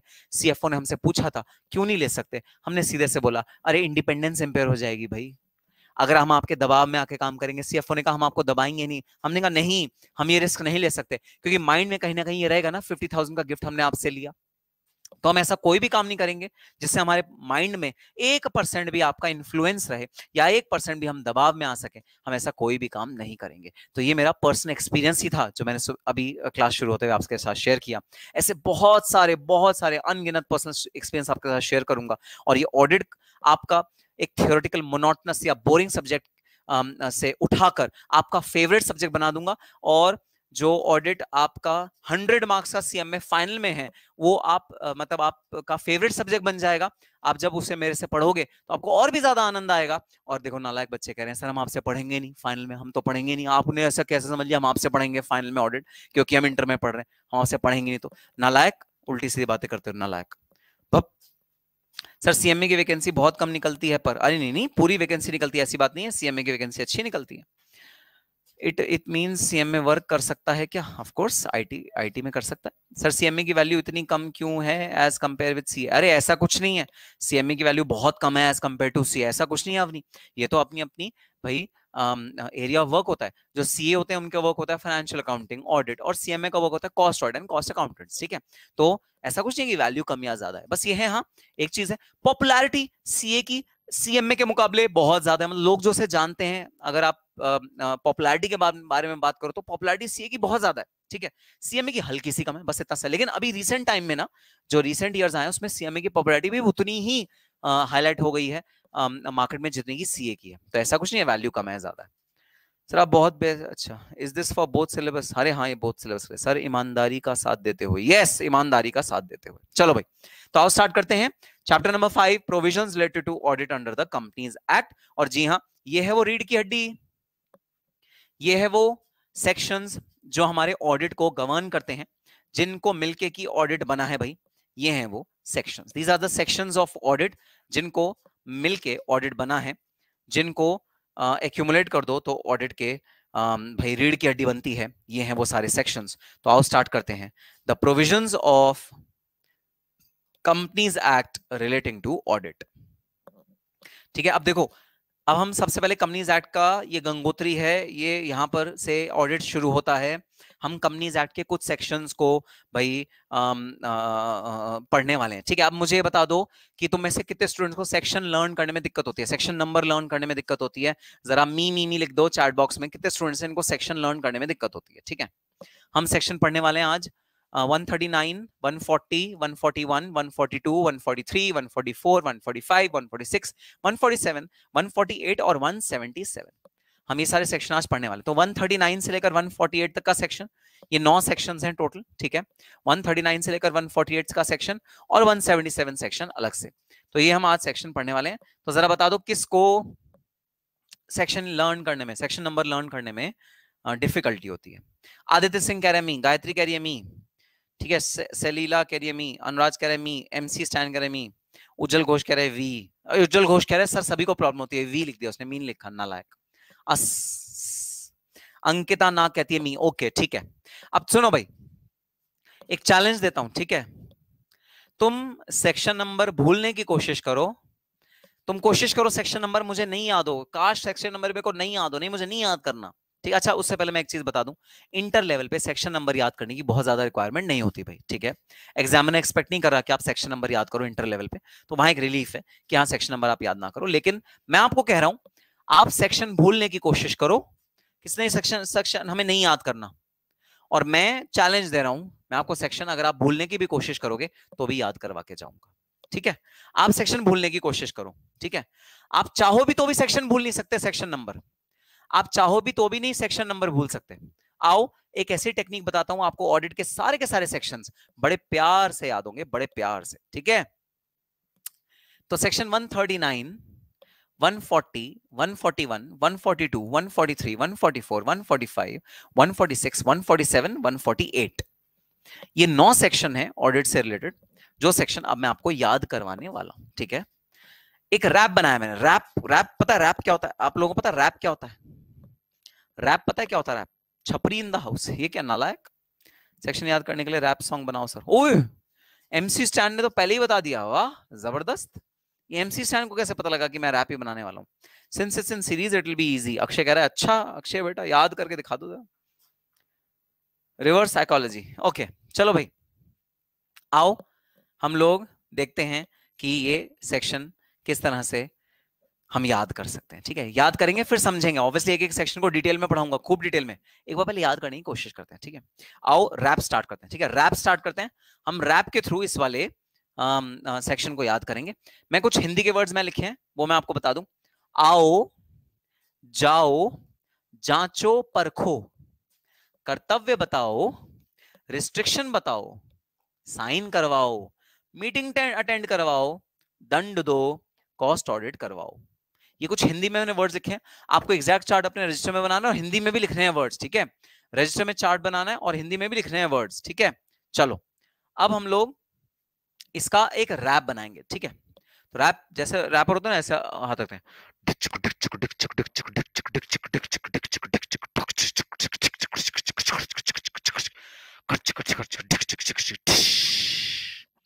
आओ जी जाओ जी जांच परख करवाओ जी, आओ जी जाओ जी जांच परख करवाओ जी, ऑडिटर के कर्तव्य बताओ जी, उसकी रिस्ट्रिक्शन बताओ जी, फिर ऑडिट रिपोर्ट साइन करवाओ जी, मीटिंग भी अटेंड करवाओ जी, कुछ गलत किया तो दंड दो जी, और कॉस्ट ऑडिट करवाओ जी। बताओ ये पूरा रैप सॉन्ग था हमारा, ठीक है। और अगर से हमने रैप सॉन्ग में कन्वर्ट कर दिया तो क्या हमें याद हो जाएगा? हैं आओ जी जाओ जी जांचो जांच परख करवाओ जी, आओ जी जाओ जी जांच परख करवाओ जी, ऑडिटर को कर्तव्य बताओ जी, क्या नहीं करना है रिस्ट्रिक्शंस वो भी बताओ। तो देखो मैं आपको एक बार सिंपल भाषा में समझा देता हूं। ऑडिटर को बुलाओ, ऑर्डर को भगाओ, ठीक है। ऑर्डर को आना है, आओ जाओ, फिर ऑर्डर को जांचो कि ऑर्डर एलिजिबल भी है, ऑर्डर कैसा है, ठीक तो है ऑर्डर हमारा, कहीं ऑर्डर कोई बेकार का आदमी तो नहीं है। परखो, परखो मतलब कितना उसे आमदनी देनी है, परखते हैं ना जैसे हीरे को परखते हैं, है ना। ऑर्डर को परखो उसे आमदनी कितनी देनी है। फिर जब सारी बात हो गई तो फिर उसके कर्तव्य बताओ कि ऑर्डर को करना क्या है। अच्छा जब क्या करना है ये बताओगे तो क्या नहीं करना वो भी बताओगे, है ना, कि भाई ये काम करने हैं ये काम नहीं करने, रिस्ट्रिक्शंस भी बताओगे। फिर उससे ऑडिट रिपोर्ट साइन करवाओगे, फिर उससे मीटिंग अटेंड कराओगे, उसकी मीटिंग भी अटेंड होगी, ऑडिट रिपोर्ट साइन करने के बाद वो मीटिंग अटेंड करेगा, और अगर उसने कोई गलती करी तो उसको दंड दिलवाओगे कि हाँ तुमने गलती करी, आओ तुम्हें दंड दिलवाते हैं, और फाइनली उससे कॉस्ट ऑडिट भी करवाओगे, ठीक है। उसे कॉस्ट ऑडिट भी आपको करवाना पड़ेगा, ठीक है। पेपर में ये लिख के आ जाएंगे फुल मार्क्स में, नालायक ये पेपर में लिखने के लिए नहीं है, ठीक है, पेपर में लिखने के लिए नहीं है ये, नालायक। चलो अब मेरा चैलेंज है तुम लोग इन सेक्शंस को भूल के दिखाओ, और मेरा चैलेंज है तुम जितना भूलने की कोशिश करो मैं उतना ज्यादा तुम्हारे जहन में इन सेक्शंस को बिठा दूंगा, ठीक है। रैप एक बार फिर शुरू करें। Yes MC stand in the house, give it up for the MC stand. हाँ यो यो यो यो, आओ जी जाओ जी जांच परख करवाओ जी, ऑर्डर के कर्तव्य बताओ जी, उसकी रिस्ट्रिक्शंस बताओ जी, ऑडिट रिपोर्ट साइन करवाओ जी, मीटिंग भी अटेंड करवाओ जी, कुछ गलत किया तो दंड दिलवाओ जी, कॉस्ट ऑडिट करवाओ जी, आओ जी जाओ जी, आओ जी जाओ जी, अब सेम सेम सेम चीज आपको करनी। अरे कोई बात नहीं, आपकी मम्मी सोचेंगी कि ये तो भाई ऑडिट की क्लास ले नहीं रहा है ना, वो कहेंगी ऑडिट की क्लास नहीं ले रहा है, क्या कर रहा है ये, कोई कोई और क्लास ले रहा है, ये ऑडिट का नाम बोल रहा है, ऑडिट की क्लास हो रही है, लेकिन ये कुछ और कर रहा है, ये बदमाश है। मम्मी ये बोलेंगी, पापा भी ये बोलेंगे, लेकिन बोलने दो, ठीक है, बोलने दो। आपको इसी तरह ये पूरा सेक्शन याद करने हैं, सारे के सारे सेक्शन नंबर आपको इसी तरह याद करने हैं, ठीक है। आओ जी, जाओ जी, जांच परख करवाओ जी, ऑर्डर को कर्तव्य बताओ जी, उसकी रिस्ट्रिक्शंस बताओ जी, ऑडिट रिपोर्ट पे साइन करवाओ जी, मीटिंग भी अटेंड करवाओ जी, कुछ गलत किया तो उसने दंड दिलवाओ जी, एंड फाइनली कॉस्ट ऑडिट करवाओ जी। ढिंचक ढिंचक ढिंचक ढिंचक डिश। ये लास्ट का बड़ा इंपॉर्टेंट है, ठीक है, बीच का याद होना हो, है ना। नालायक बच्चे होते हैं, जब मैं फेस टू फेस क्लास ले रहा हूं तो नालायक होते हैं, है ना, वो पूरा बीच का तो नहीं बोलते, मेरे पीछे पीछे रिपीट नहीं करते, तुम भी यही कर रहे होंगे, बीच में जो मैंने बोला वो नहीं रिपीट करोगे, लेकिन शुरुआत में जो ढिंचक ढिंचक ढिंचक ढिंचक डिश, ये, और एंड में जो ढिंचक ढिंचक ढिंचक ढिंचक डिश है, ये सब बोलते हैं नालायक। ये फर्स्ट और एंड नहीं करना, ठीक है, पूरा याद करना है मेरे साथ, ठीक है, पूरा याद करना है। बेस्ट। मम्मी बोलेंगी टोपी पहना रहा है आदित्य सही कर रहा है, मम्मी बोलेगी टोपी टोपी पहना रहा है, तो कुछ गड़बड़ कर रहा है। रात को सोते सोते दिमाग यही चलता रहेगा। Very good, superb. मैं भी ट्राई कर रहा था, बट क्लैरिफिकेशन देने के पहले ही मम्मी ने घर से निकाल दिया चलो भाई, बहुत इजी है, 9 के 9 सेक्शन को याद करना, ठीक है।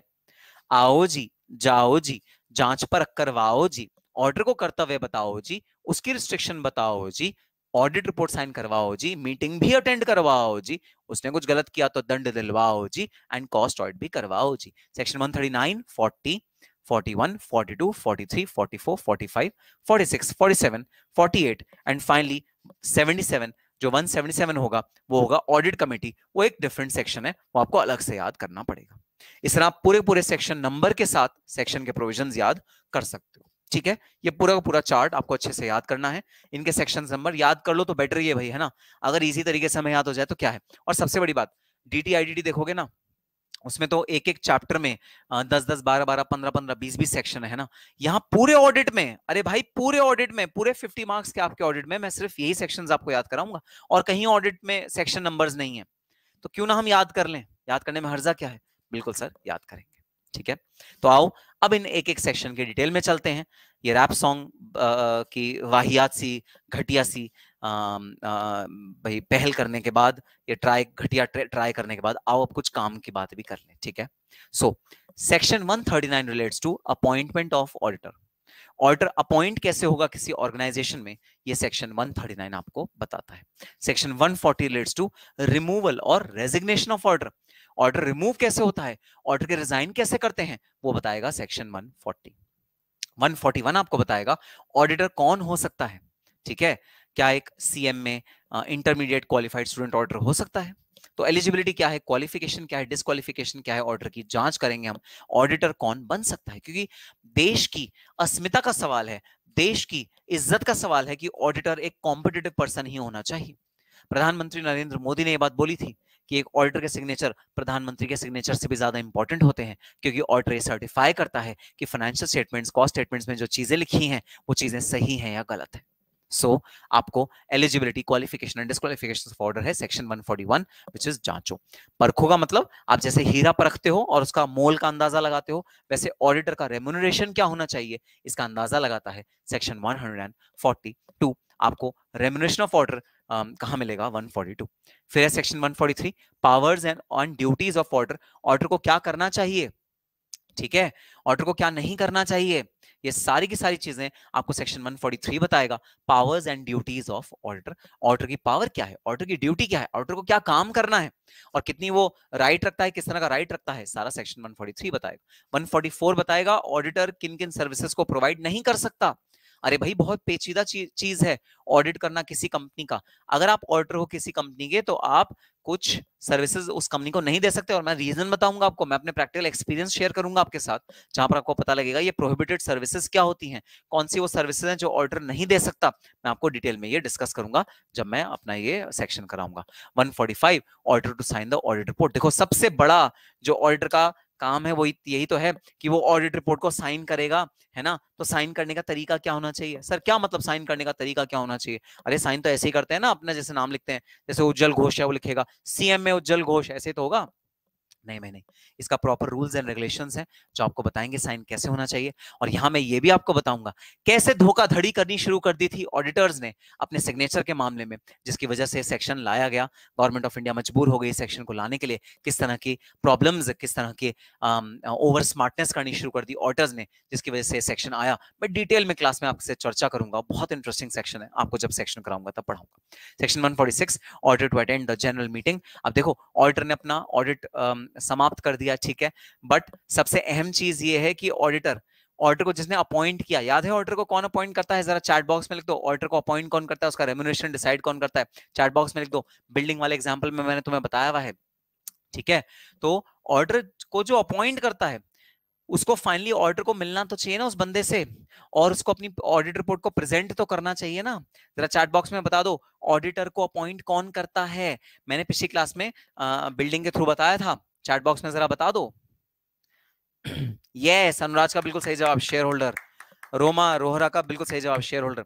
तो भाई जनरल मीटिंग जो होती है, एनुअल जनरल मीटिंग, उसमें ऑडिटर को हक है शेयर होल्डर से मिलने का, और उसके सामने जो भी गड़बड़ियां उसके सामने आई ऑडिटर के सामने, उस शेयर होल्डर से डिस्कस करने का। तो ये राइट है ऑडिटर के पास। ऑडिटर सिर्फ ऑडिट करके चला नहीं जाता, जनरल मीटिंग में जाएगा, एजीएम में जाएगा, सारे शेयर होल्डर से मुलाकात करेगा और उन्हें अपनी प्रॉब्लम बताएगा, अपनी दिक्कत बताएगा। तो auditor to attend the general meeting, section 146। Section 147 punishment for contravention. अगर ऑडिटर ने ऑडिट करते हुए किसी तरह की लापरवाही बरती या ऑडिट के किसी भी सेक्शन को फॉलो नहीं किया, ये जो सेक्शंस हैं ऑडिट के, इनको फॉलो नहीं किया, ऑडिटर को मिलेगी पनिशमेंट। और जो ऑडिटर को मिलेगी पनिशमेंट, वो पनिशमेंट सेक्शन 147 में लिखी है। एंड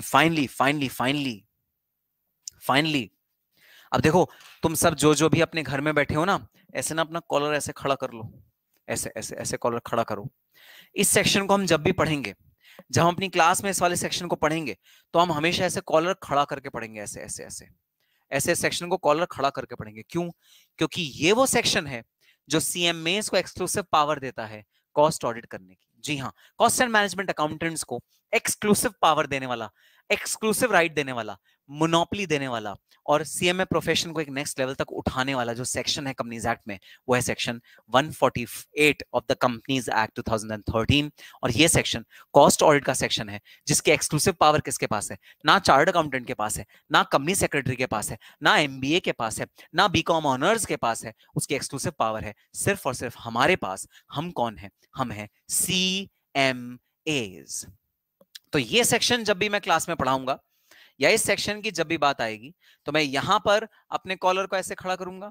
आप लोग अपने घर में अपने कॉलर्स को, चाहे आपने टी शर्ट पहनी है चाहे शर्ट पहनी है, तो ऐसे आप कॉलर को खड़ा कर लोगे। सर हमने तो वो राउंड नेक वाली टी शर्ट पहनी है, हम कैसे कॉलर खड़ा करें? अरे भाई आप ऐसे राउंड नेक वाली टी शर्ट पे ऐसे कॉलर को अपने ऐसे ऐसे ऊपर कर लेना, बस। हम क्या करें फिर अगर आपने नहीं पहनी तो ये सेक्शन जब भी हम पढ़ेंगे, इसको खास इज्जत देंगे, ठीक है। और इसको खास इज्जत देने का हमारा तरीका ये होगा, हम लोग अपने कॉलर ऊपर करके वाला सेक्शन पढ़ेंगे, because this is the section which has given cost audit profession a different parameter altogether, a different level altogether, and this is the section which exclusively gives right to CMAs to do audit of the companies of cost sheets. तो यह है section 148। तो जी हाँ, section 139 से लेकर 148 हमारे syllabus में, और ये है रीढ़ की हड्डी। इन सबको इकट्ठा अगर मिला लूं मैं, तो दोस्तों अगर इन सबको मैं इकट्ठा मिला लूं, इन सबको मैं इकट्ठा अगर कर दूं, तो यही वो रीढ़ की हड्डी है जिसपे कि पूरा का पूरा ऑडिट प्रोफेशन टिका हुआ है। तो जैसे वहां पर वो रीढ़ की हड्डी थी ना, टेढ़ी मेढ़ी, ये है हमारी रीढ़ की हड्डी, ये है हमारी स्पाइनल कॉर्ड, जिसपे कि पूरा पूरा ऑडिट प्रोफेशन टिका हुआ है। अगर ये ना होता तो ये ऑडिट का भाई जो पूरा कॉन्सेप्ट है ये ही ना होता, और आपकी बुक में ये सिलेबस ही ना होता, आपका ऑडिट का पेपर ही ना होता, और कितना अच्छा होता अगर ये ऑडिट हमें सब्जेक्ट ही ना पढ़ना पड़ता। अरे नालायक, अगर ऑडिट नहीं पढ़ना पड़ता तो कुछ और पढ़ना पड़ता, तो अच्छी बात है ना, ऑडिट ही पढ़ लो। नालायक, बड़ी उल्टी सीधी बातें सोचते रहते हैं। सर अच्छा होता सेक्शन ही ना होता, ऑडिट ही ना होता, हम चैप्टर नहीं पढ़ रहे होते, हम ये बुक ही नहीं, ये सब्जेक्ट ही नहीं पढ़ रहे होते। नालायक, अगर ये सब्जेक्ट नहीं पढ़ रहे होते कोई और पढ़ रहे होते। तो अच्छा है ना, ऑडिट हम पढ़ रहे हैं। तो ये है भाई वो स्पाइनल कॉर्ड जिसपे कि हमारा पूरा ऑडिट टिका हुआ है। तो सर आज आप कौन सा सेक्शन शुरू करने जा रहे हो? तो भाई आज हम जो सेक्शन शुरू करने जा रहे हैं वो है आज जो हम सेक्शन शुरू करने जा रहे हैं वो है section 139 of the companies act, और वो बात करेगा कॉस्ट ऑडिटर को अपॉइंट कैसे करते हैं, appointment of a cost auditor. ठीक है, हम क्या पढ़ने जा रहे हैं आज हमने पढ़ने जा रहे हैं section 139 of the companies act which is appointment of the cost auditor. Cost auditor को भाई अपॉइंट कैसे किया जाता है, कॉस्ट ऑडिटर किस किस को अपॉइंट करना जरूरी है, कौन है वो जो कॉस्ट ऑडिटर को अपॉइंट करेगा, और कॉस्ट ऑडिटर को अपॉइंट कैसे किया जाएगा, ये अब हम पढ़ने जा रहे हैं। So now we come on to section 139 which is appointment of the cost auditor. And yes, थोड़ा सा कॉम्प्लेक्स है ये चार्ट, लेकिन एक पूरे चार्ट में मैंने पूरा का पूरा सेक्शन समा दिया है। एग्जाम से जस्ट पहले जब आप ये चार्ट पढ़ोगे तो आपको पूरा का पूरा सेक्शन विद इन 5 मिनट्स पूरा का पूरा सेक्शन आप रिवाइज कर लोगे, और इस सेक्शन को फिर भूल नहीं पाओगे पूरी जिंदगी में।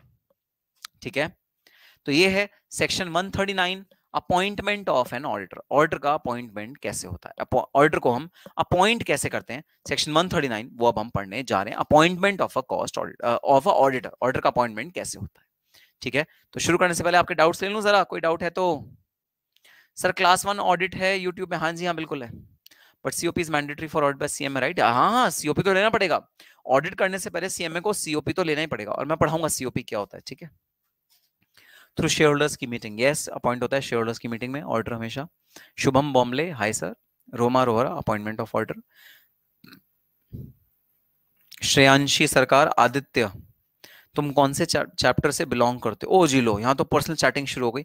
अरे भाई ये इंस्टाग्राम या कोई ये पब्लिक चैटिंग प्लेटफॉर्म नहीं, देखो श्रेयांशी आदित्य से पूछे, देखो आप सद्भावना देखो जरा कितनी सद्भावना है। श्रेयांशी सरकार आदित्य से पूछ रही है तुम किस चैप्टर से बिलोंग करते हो। आदित्य का देखो प्यार से जवाब है आसनसोल। ऐसा है तुम लोग एड्रेस भी अपने शेयर कर लो आपस में, मोबाइल नंबर भी शेयर कर लो। ठीक है, व्हाट्सएप पे बातें शुरू कर दो, ये जो बातें पर्सनल चैट यहाँ चल रही है। नालायक, ये कोई इंस्टाग्राम है क्या, या ये कोई सोशल मीडिया साइट है क्या जो तुम आपस में लिंक्स बना रहे हो। नालायक, श्रेयांशी सरकार और आदित्य सिंह, अगर तुम दोनों ने अपने मोबाइल नंबर एक्सचेंज करे मैं ब्लॉक कर दूंगा दोनों को। नालायक। एमसी स्टैंड, सर आपकी मंथली इनकम कितनी है अप्रोक्सीमेटली, मंथ में आप कितना आईफोन्स बाय कर सकते हैं। नालायक, नालायक ही भरे सवाल। चलो भाई स्टार्ट करते हैं section 139 of the companies act which is appointment of auditor.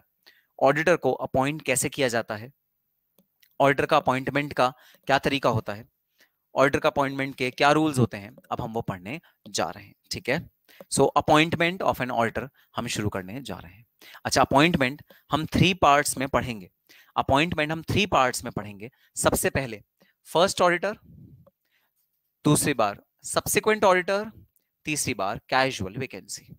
तो 3 पार्ट्स में हम लोग ऑडिटर का अपॉइंटमेंट पढ़ेंगे। सबसे पहले तो फर्स्ट ऑडिटर कैसे अपॉइंट होता है। फर्स्ट ऑडिटर मतलब जब पहली बार कंपनी इनकॉर्पोरेट होती है ना, कंपनी जो इनकॉर्पोरेट होती है वो जब पहली बार इनकॉर्पोरेट होती है तब उसका ऑडिटर हम कैसे अपॉइंट करेंगे, तो फर्स्ट ऑडिटर।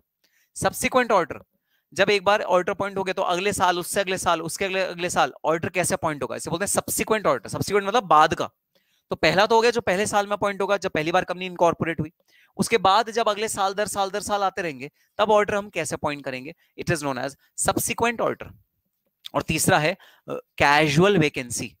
ये मैं अभी आपको समझा नहीं रहा, जब सेक्शन आएगा तभी मैं आपको समझाऊंगा, अभी आप कंफ्यूज हो जाओगे अगर मैं कैजुअल वैकेंसी की कुछ भी बात करूं। अभी सिर्फ आप पहले 2 इसके चरण को समझो।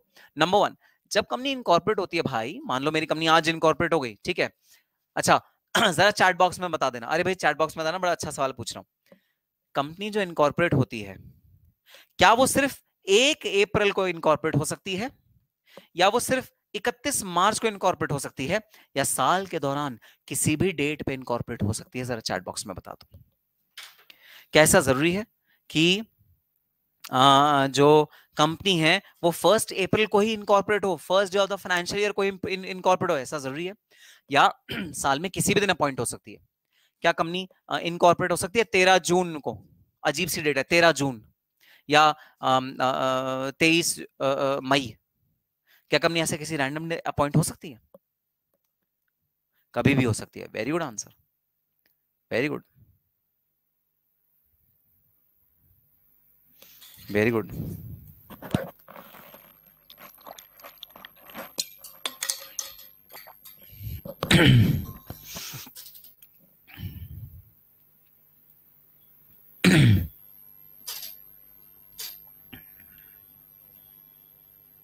कभी भी हो सकती है, किसी भी दिन, वेरी गुड, करेक्ट, किसी भी दिन हो सकती है। During any day of the financial year it can incorporate in at any time, so only first auditor is appointed. Yes yes, perfect perfect, Akshay का जवाब बिल्कुल सही। नहीं, ड्यूरिंग फाइनेंशियल ईयर में कभी भी हो सकते हैं, बिल्कुल किसी भी दिन डेट पर हो सकते हैं, बिल्कुल भाई। तो कंपनी जो इनकॉर्पोरेट होती है वो किसी भी दिन हो सकती है। वो मार्च के महीने में भी हो सकती है जब साल एंड हो रहा है, वो अप्रैल के महीने में भी हो सकती है जब साल शुरू हो रहा है। तो हमें जैसे ही कंपनी अपॉइंट होती है वैसे ही हमें जरूरत होती है एक फर्स्ट ऑडिटर की। हमें जैसे ही कंपनी अपॉइंट होती है वैसे सबसे पहली जरूरत होती है फर्स्ट ऑडिटर की। तो आओ सबसे पहले स्टार्ट करते हैं the provisions related to first auditor.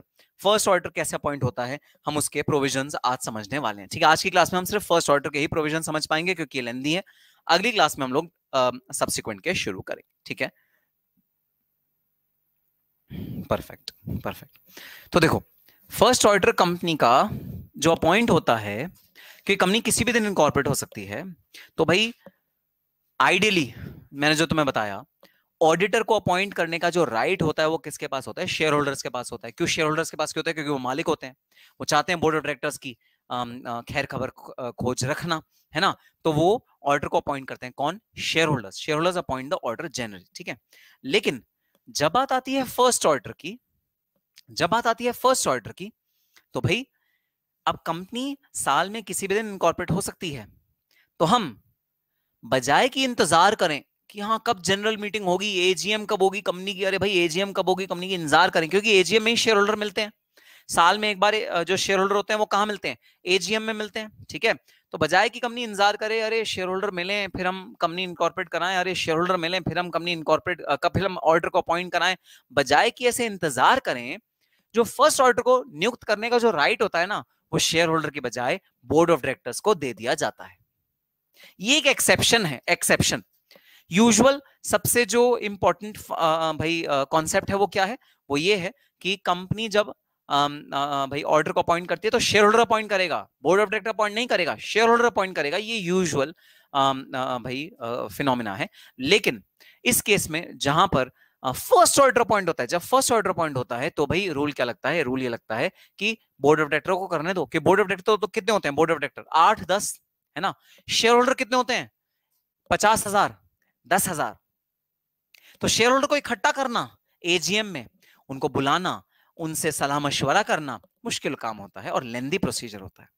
और फर्स्ट ऑर्डर को अपॉइंट करना बहुत बहुत बहुत जरूरी है। ठीक है, ताकि जैसी कंपनी इनकॉर्पोरेट हो वैसे ही कोई एक वॉच डॉग, कोई एक गार्ड हमारी कंपनी में आके बैठ जाए। तो फर्स्ट ऑर्डर को अपॉइंट करने का राइट किसको दे दिया जाता है, बोर्ड ऑफ डायरेक्टर्स को दे दिया जाता है उसका राइट। यूजुअल प्रिंसिपल क्या है, यूजुअल प्रिंसिपल है भाई शेयर होल्डर करेगा। हाँ, तो जो मैं तुम्हें कल सेक्शन पढ़ाऊंगा सब्सिक्वेंट ऑर्डर, तुम्हें गेस करने की जरूरत ही नहीं पड़ेगी। सब्सिक्वेंट ऑर्डर को चूज करने का राइट किसके पास, सिर्फ और सिर्फ शेयर होल्डर के पास। लेकिन फर्स्ट ऑर्डर क्योंकि वो जल्दबाजी में हम अपॉइंट करते हैं, क्योंकि वो हम बहुत कम समय में अपॉइंट करना चाहते हैं, इसलिए फर्स्ट ऑर्डर को अपॉइंट करने का राइट किसके पास, बोर्ड ऑफ डायरेक्टर्स के पास। सो आओ स्टार्ट करते हैं provisions related to first order. अब मैंने इसको दो पार्ट्स में डिवाइड कर दिया है, नॉन गवर्नमेंट कंपनी और गवर्नमेंट कंपनी। ठीक है, नॉन गवर्नमेंट कंपनी और गवर्नमेंट कंपनी दोनों के फर्स्ट ऑर्डर को अपॉइंट करने का राइट किसके पास होता है, अब हम पढ़ने जा रहे हैं। लेकिन उससे पहले मैं तुम्हें समझाना चाहता हूं ये गवर्नमेंट कंपनी क्या होती है। गवर्नमेंट कंपनी समझो क्या होता है, government company, what do you mean by government company. आओ समझते हैं what do you mean by government company. आओ डेफिनेशन देखते हैं, what is the meaning of government company. Government company is a company owned और controlled by either central government और state government और partly by central government और state government. तो ऐसी company जिसके जो शेयर होल्डर्स हैं वो कौन है, central government, state governments, partly by state government और सेंट्रल। अरे आपने सुना होगा महारत्नाज, नवरत्नाज, जिन्हें एक और नाम से बोला जाता है पब्लिक सेक्टर अंडरटेकिंग, सेल, गेल, इंडियन ऑयल कॉर्पोरेशन, एमएमटीसी। ठीक है, ये सारी क्या हैं, ये सब हैं government companies. Indian railways government company, air India government company.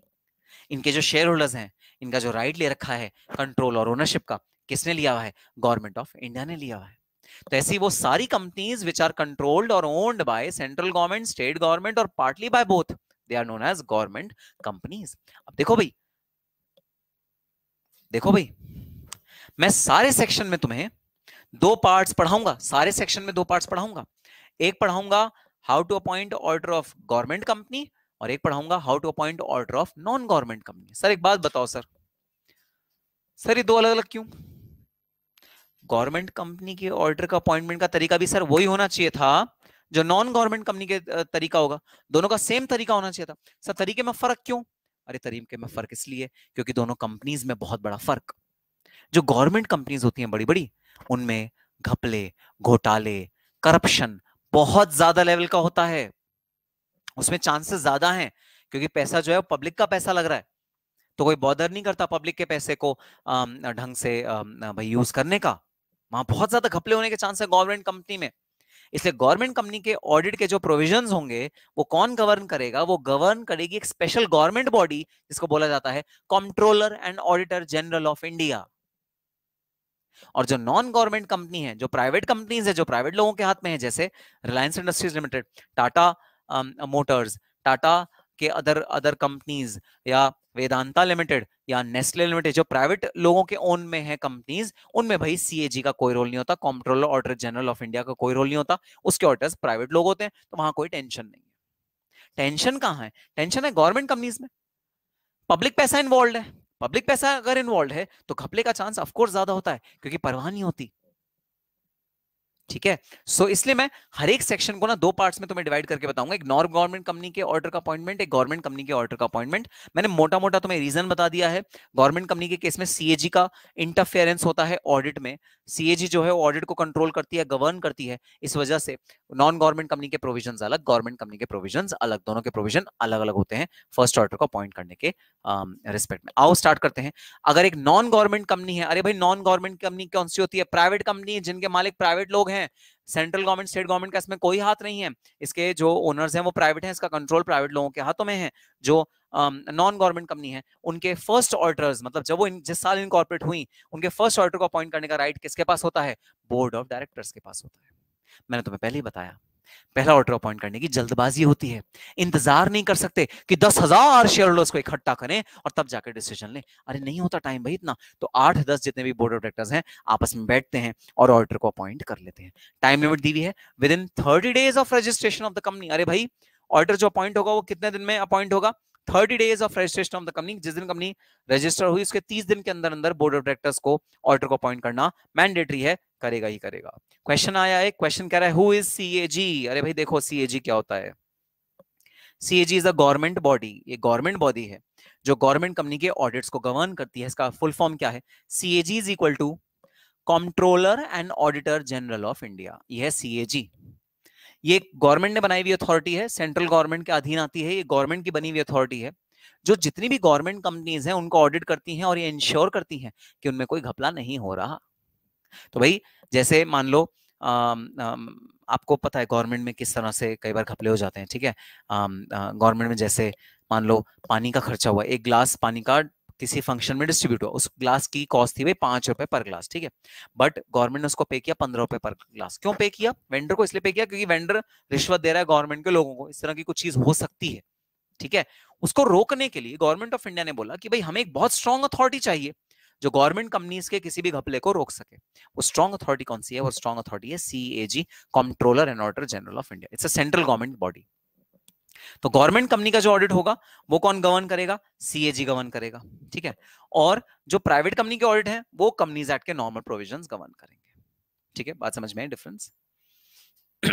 CAG audit committee अलग अलग होता है, बिल्कुल अलग अलग होता है। सीएजी और ऑडिट कमेटी बिल्कुल अलग अलग होता है। ऑडिट कमेटी तो कंपनी के अंदर होती है, कंपनी के अंदर एक ऑडिट कमेटी फॉर्म होती है ताकि ऑडिट ठीक से चल रहा है ये चीज सुपरवाइज कर सके कंपनी के अंदर। सीएजी कंपनी के बाहर होता है, it's like a government authority, एक सेपरेट गवर्नमेंट अथॉरिटी है सीएजी। तो दोनों में बहुत फर्क है, दोनों अलग अलग चीजें होती हैं, सीएजी और ऑडिट कमेटी। चलो भाई, तो आओ नॉन गवर्नमेंट कंपनी की पहले बात करते हैं। तो जो पहला ऑडिटर होगा ना नॉन गवर्नमेंट कंपनी का, वो बोर्ड ऑफ डायरेक्टर अपॉइंट करेगा। कितने दिनों में अपॉइंट करेगा?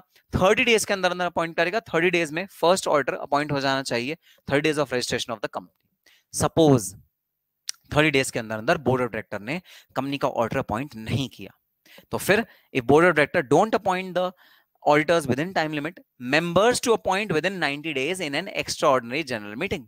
members कौन? अरे members कौन? members मतलब share holders.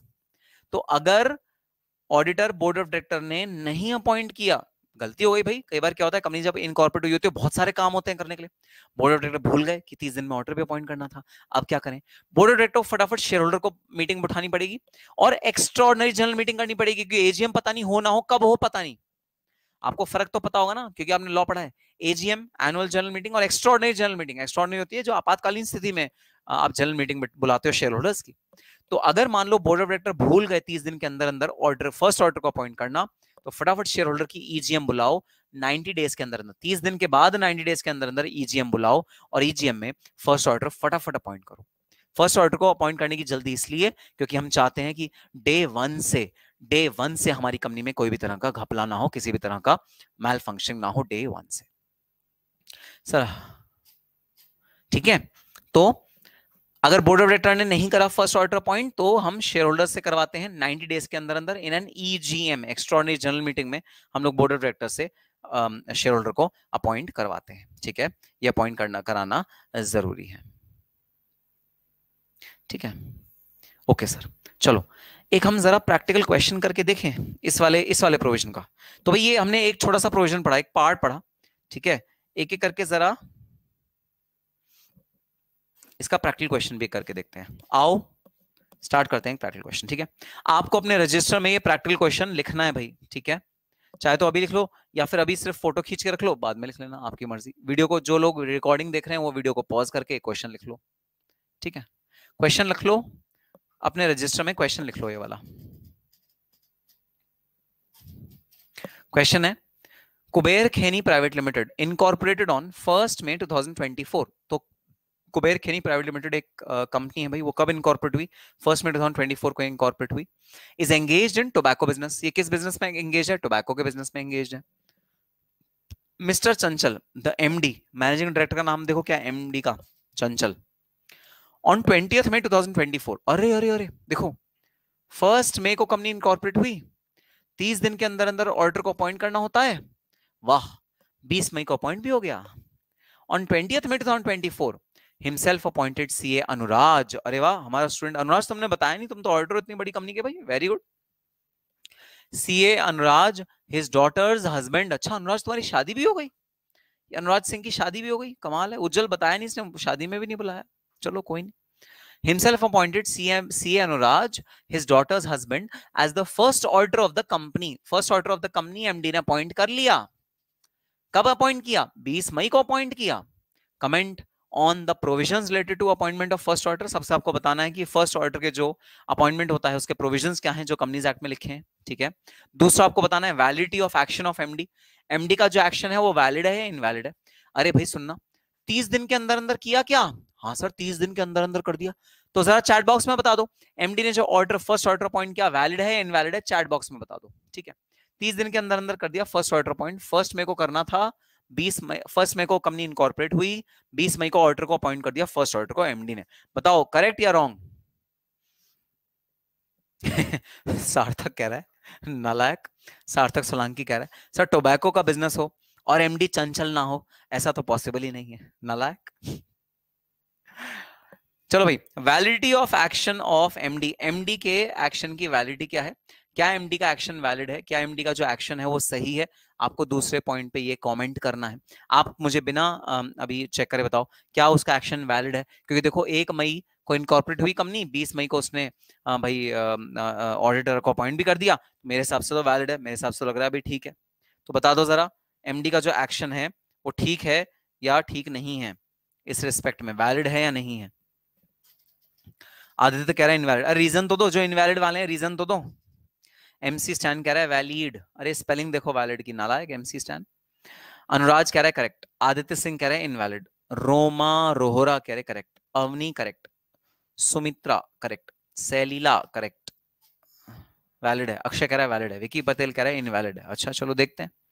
Third, would your answer change if the auditor were appointed by share holders members instead of MD? अगर एमडी की जगह मेंबर्स या शेयर होल्डर्स अपॉइंट करते भाई ऑडिटर को, तो क्या आपका आंसर चेंज हो जाता? चलो सबसे पहली बात तो, अरे वाह सार्थक का जवाब बिल्कुल ठीक, सार्थक का जवाब बिल्कुल ठीक। अरे भाई सुनना, फर्स्ट ऑडिटर को अपॉइंट करना, ठीक है, 30 दिन के अंदर अंदर कर दिया वो तो ठीक है, वो उसमें तो कोई टेंशन नहीं है, ठीक है। लेकिन फर्स्ट ऑडिटर को अपॉइंट करने का राइट किसका होता है? राइट होता है बोर्ड ऑफ डायरेक्टर्स का। क्या एमडी अकेला बोर्ड ऑफ डायरेक्टर है? नहीं, एमडी के साथ बहुत सारे डायरेक्टर्स मिलके बनते हैं बोर्ड ऑफ डायरेक्टर्स। एमडी अकेला बोर्ड ऑफ डायरेक्टर नहीं होता। तो अगर एमडी ने अपने आप अकेले अकेले ऑडिटर को अपॉइंट कर दिया, कोई घर की खेती थोड़ी है कि एमडी ने अकेले अकेले ऑडिटर को अपॉइंट कर दिया। नहीं भाई नहीं, इनवैलिड है, क्योंकि जो ऑडिटर अपॉइंट होना चाहिए वो बोर्ड ऑफ डायरेक्टर सब मिलके करेंगे। जितने भी डायरेक्टर हैं कंपनी के सब मिलके करेंगे। और कहां करेंगे? बोर्ड मीटिंग में करेंगे भाई। एमडी का घर का राज थोड़ी चल रहा है, एमडी ने कोई भी ऑडिटर को अपॉइंट कर दिया, नहीं, इनवैलिड। जो ऑडिटर अपॉइंट करेंगे वो एमडी अकेला नहीं कर सकता, बोर्ड ऑफ डायरेक्टर सब मिलके करेंगे ऑडिटर को अपॉइंट, सब मिलके करेंगे ऑडिटर को अपॉइंट। सो एमडी का एक्शन इनवैलिड है, गलत एक्शन है भाई। बताओ बात समझ में आई? वेरी गुड रोमा, रोमा का आंसर बिल्कुल सही। रिलेशनशिप देखो, आदित्य सिंह ने एक और बहुत अच्छी बात बताई, सर यहाँ ना इंडिपेंडेंट नहीं है ये ऑर्डर। क्यों? क्योंकि उसके डॉटर का हस्बैंड है। चलो वो तो बाद की बात है, वो तो बाद में देखेंगे रिलेशनशिप है या नहीं। पहली बात तो यही है, एमडी अपॉइंट ही नहीं कर सकता, यहीं पर क्वेश्चन खत्म हो जाता है। वो तो एग्जामिनर ने आपको कंफ्यूज करने के लिए आगे दिया हुआ है। क्वेश्चन आपको आगे पढ़ने की जरूरत ही नहीं है। जहां उसने बोला फर्स्ट ऑर्डर एमडी ने अपॉइंट किया, क्वेश्चन खत्म, आंसर खत्म, आगे एनालिसिस की जरूरत ही नहीं है। नंबर ऑफ डेज भी पूरे हैं नहीं, जरूरत ही नहीं देखने की। ये जो अपॉइंटमेंट है ये इनवैलिड है, ठीक है। कोई डिफरेंस है तो बताओ।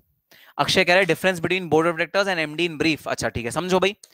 एमडी होता है managing director of the company. Managing director क्या होता है? ठीक है, सबसे पहले देखना बोर्ड ऑफ डायरेक्टर्स क्या होते हैं। तो बोर्ड ऑफ डायरेक्टर मींस वो सारे इंडिविजुअल जो मिलके कंपनी में सारे के सारे डिसीजन लेते हैं। वो सारे इंडिविजुअल्स जो मिलके कंपनी में सारे के सारे डिसीजन लेते हैं उन्हें बोलते हैं बोर्ड ऑफ डायरेक्टर्स। और वो अपने अंदर से एक एमडी चूज करते हैं, जो अगर कहीं भी डिस्प्यूट आया तो एमडी की बात मान्य होती है, ठीक है। तो ये भाई सारे बोर्ड ऑफ डायरेक्टर्स, ये मिलके कहलाते हैं बोर्ड ऑफ डायरेक्टर्स। तो बहुत सारे इंडिविजुअल्स को इकट्ठा चूज किया जाता है एक कंपनी के अंदर। भाई फाइनेंस मैनेजर को, फाइनेंस डायरेक्टर को चूज किया जाता है, प्रोडक्शन डायरेक्टर को चूज किया जाता है, और भी जो लोग हैं, जो बड़े बड़े लोग हैं, उन सबको चूज किया जाता है। जैसे रिलायंस इंडस्ट्रीज लिमिटेड में मुकेश अंबानी डायरेक्टर हैं, नीता अंबानी डायरेक्टर हैं, जो बेटा है आकाश अंबानी वो डायरेक्टर हैं। तो डायरेक्टर होता है group of people, board of directors होते हैं ग्रुप ऑफ पीपल जो मिलकर कंपनी को रन कर रहे हैं। इसे कहते हैं कंपनी का मैनेजमेंट, ये ग्रुप ऑफ पीपल होता है। और एमडी कौन होता है? एमडी होता है वो पर्सन जो इसका हेड होता है, इस पूरे बोर्ड ऑफ डायरेक्टर्स का हेड होता है, वो हेड है भाई, ठीक है। तो एमडी के पास थोड़े से राइट ज्यादा होते हैं। अगर मान लो बोर्ड ऑफ डायरेक्टर्स में लड़ाई हो गई, ठीक है, ये दोनों आपस में लड़ रहे हैं, ये दोनों आपस में लड़ रहे हैं, ये दोनों आपस में लड़ रहे हैं, ये दोनों आपस में लड़ रहे हैं, तो एमडी जो है बोलेगा अरे खामोश, हम जो बात करेंगे वो एकदम फाइनल बात होगी। तो एमडी के पास ओवर पावर होती है इन सबको ओवर पावर करने की। एमडी जो होता है सुप्रीम होता है, ठीक है। बट हाँ, एमडी सबकी बात सुनता है, सारे के सारे डायरेक्टर्स की बात एमडी सुनता है, और एमडी बात सुनने के बाद एक इन्फॉर्म्ड डिसीजन एमडी लेता है, ठीक है। सो बोर्ड ऑफ डायरेक्टर्स जो होते हैं वो इन सबका मिला जुला रूप कहते हैं board of directors. MD individually कोई डिसीजन नहीं लेता, सब बोर्ड ऑफ डायरेक्टर्स को बुलाता है, उनको आपस में बिठाता है, तब डिसीजन लेता है। तो अगर फर्स्ट ऑर्डर को अपॉइंट करने का डिसीजन हमारे एमडी ने ले लिया अकेले, बोर्ड ऑफ डायरेक्टर्स ने नहीं लिया, तो ये डिसीजन गलत है। क्योंकि एमडी को क्या करना चाहिए था? सारे के सारे बोर्ड ऑफ डायरेक्टर्स को बुलाना चाहिए था, इकट्ठे बिठाना चाहिए था, और तब डिसीजन लेना चाहिए था कि फर्स्ट ऑर्डर कौन होगा। ये होता है बोर्ड ऑफ डायरेक्टर्स और एमडी में डिफरेंस। भाई बताओ समझ में आई बात? जिसने क्वेश्चन पूछा था समझ में आई बात? ठीक है, तो आ जाओ जरा अपने क्वेश्चन में वापस। तो भाई सबसे पहले हमें लिखना है provisions related to appointment of first order, ठीक है, ये हम सेक्शन लिखेंगे। अच्छा देखो, राइटिंग प्रैक्टिस भी तुम्हें जो मैं क्लास ले रहा हूं उसके साथ साथ करनी है, ताकि राइटिंग भी समझ में आए कि राइटिंग कैसे करनी है, आंसर्स को कैसे लिखना है, ठीक है। तो यहाँ पर मैंने एक मॉडल आंसर ड्राफ्ट किया है तुम लोगों के लिए, इसको तुम कॉपी कर सकते हो अपने रजिस्टर्स में, ठीक है। आंसर एग्जाम में कैसे लिखना है, ठीक है। आओ पढ़ते हैं कि आपको एग्जाम में आंसर कैसे लिखना है, देखना जरा। तो सबसे पहला जो पार्ट होता है किसी भी ऑडिट के या लॉ के आंसर का, ऑडिट के आंसर लिखने का भी सेम तरीका, लॉ के आंसर लिखने का भी सेम तरीका। तो सबसे पहला पार्ट होता है, उसमें तुम सेक्शन बताते हो कि सेक्शन क्या कहता है, ठीक है। तो यहां हमने क्या बताया, एज पर सेक्शन 139(6), तो सबसेक्शन 6 होता है, आपको सबसेक्शन याद करने की बिल्कुल भी जरूरत नहीं है, ठीक है।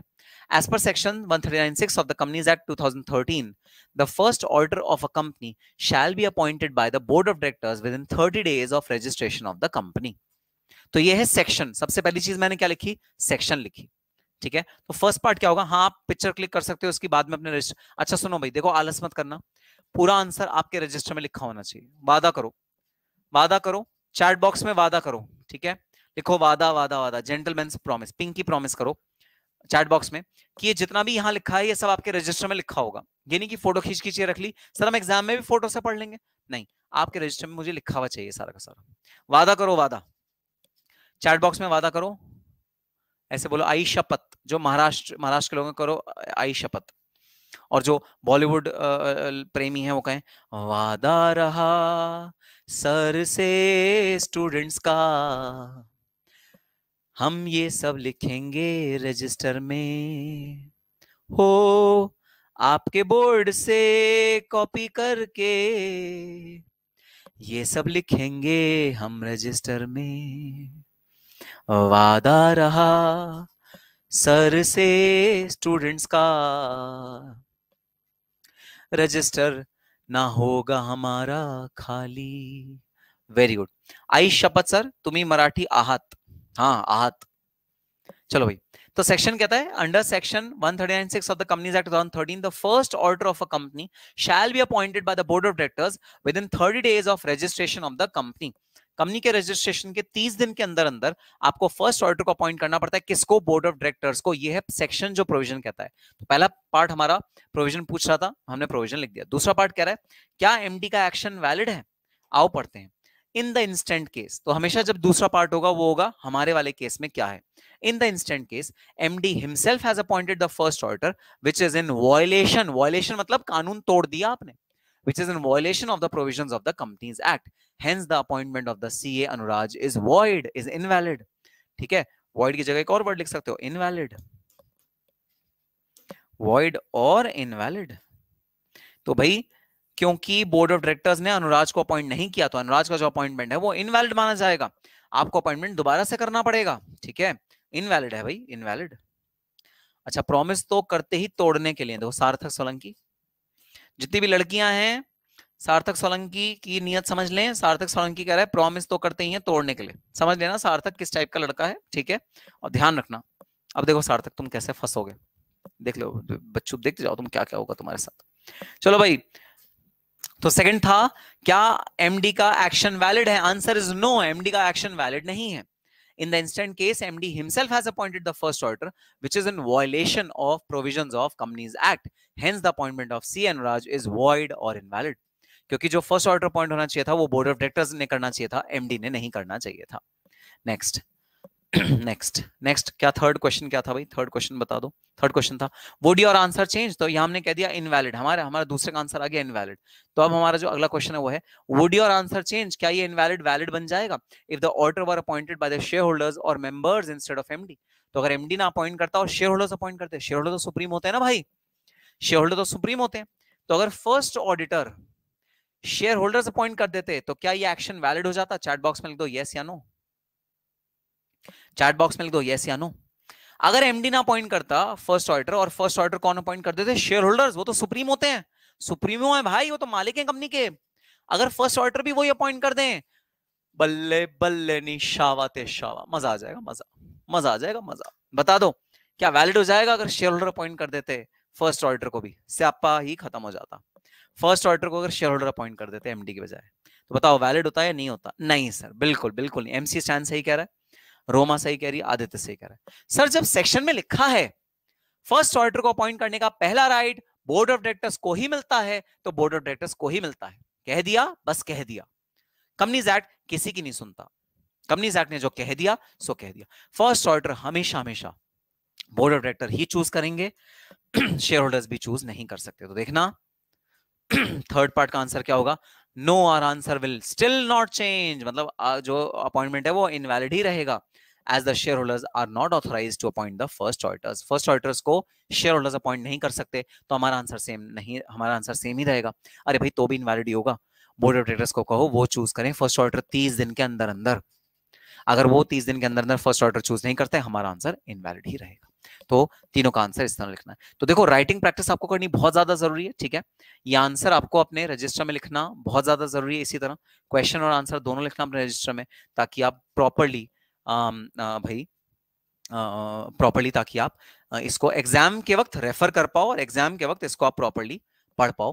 तो इसके लिए आप जरूर अपने रजिस्टर में इसको प्रॉपरली लिखना, ठीक है। ठीक है, नोट डाउन आपने कर लिया। आप वीडियो को पॉज भी कर सकते हो और आप फोटोग्राफ भी क्लिक कर सकते हो। मैंने इसको छोटा करके एक स्क्रीन पे फिट कर देता हूं ताकि आप इसको आराम से इसका स्क्रीनशॉट ले लो, ठीक है। और मैंने बोला भी है, तो आप जो मैं बोल रहा हूं आप उसको भी कॉपी कर सकते हो, ठीक है सर, बात समझ में आ गई। ओके, तो ये था गाइस सेक्शन 139(1) का पहला पार्ट। आज हमने सेक्शन 139 का पहला पार्ट किया, ठीक है। अब हम अगली क्लास में सेक्शन 139 का दूसरा पार्ट करेंगे, जो कि गवर्नमेंट कंपनी से रिलेटेड होगा, कि गवर्नमेंट कंपनी में हम लोग फर्स्ट ऑडिटर कैसे अपॉइंट करते हैं, वो हम अपनी अगली क्लास में करेंगे। अगली क्लास में हम फर्स्ट ऑडिटर का जो ये चार्ट में हमने चीजें लिखी हैं, इसको अपनी बुक से भी पढ़ेंगे। बुक के अंदर इस प्रोविजन से रिलेटेड क्या क्या चीजें दी हुई हैं, इसको हम बुक से भी पढ़ेंगे, ठीक है। और हम अगले अपने सेक्शन पे भी चलेंगे। तो आज के लिए बस इतना ही, ठीक है। यहां पर आज की क्लास हम खत्म कर सकते हैं। और क्या कर सकते हैं? क्या मैं तुम्हें कुछ होमवर्क दे सकता हूं? मैं ये सोच रहा हूं, क्या मैं तुम्हें कुछ होमवर्क दे सकता हूं? चलो छोड़ो, कोई होमवर्क नहीं। आपका बस होमवर्क इतना सही है कि भाई ये जो हमारा आज का क्वेश्चन था, ये आपको अपने रजिस्टर में प्रॉपर्ली लिखना है, नोट डाउन करना है, सेक्शन को बुक से पढ़ना है, और जो चार्ट है उसे प्रॉपर्ली बुक में कॉपी करना है, और ये जो क्वेश्चन है ये आंसर समेत आपकी रजिस्टर में होना चाहिए, ठीक है। ये सब आपके होमवर्क हैं आज के। तो बस आज की क्लास को हम लोग यहीं पर समाप्त करते हैं। कल हम लोग मिलेंगे अपने अगले सेक्शन के साथ, और बहुत ज्यादा एडवांस कॉन्सेप्ट्स के साथ कल हम लोग मिलेंगे, ठीक है। तो मैं अब आपके कोई क्वेश्चंस हैं तो मैं एक बार देख लेता हूं, अगर कोई क्वेश्चन है। कोई क्वेश्चन है तो पूछ लो भाई, आपके कुछ क्वेश्चंस हैं? सर मैं तो अपना दुख बता रहा था, उल्टा आपने मेरे को ही बदनाम कर दिया। Sir class good night sir. हाँ गुड नाइट कहने की बड़ी जल्दी। हाँ, रैप एक बार सुनाओ, रैप हो जाए, रैप एक बार सुना दो नालायक। चलो रैप एक बार सुना देते हैं क्लास से पहले, ठीक है। चलो रैप, ठीक है, ये हमारा रैप सेक्शन का रैप 139 से लेकर 148 तक सेक्शन है। 139 से लेकर 138 तक सेक्शन है, ठीक है। रैप करते हैं एक बार, ठीक है।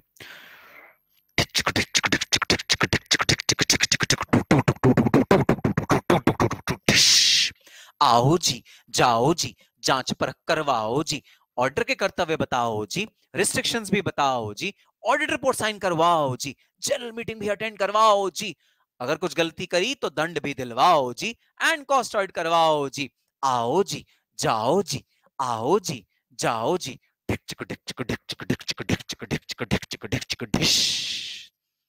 नालायक, अब मुझे पता है तुम लोग ये रिकॉर्ड करके इधर उधर भेजोगे, इधर उधर अपने फ्रेंड्स को शेयर करोगे और इसका मीम बनाओगे।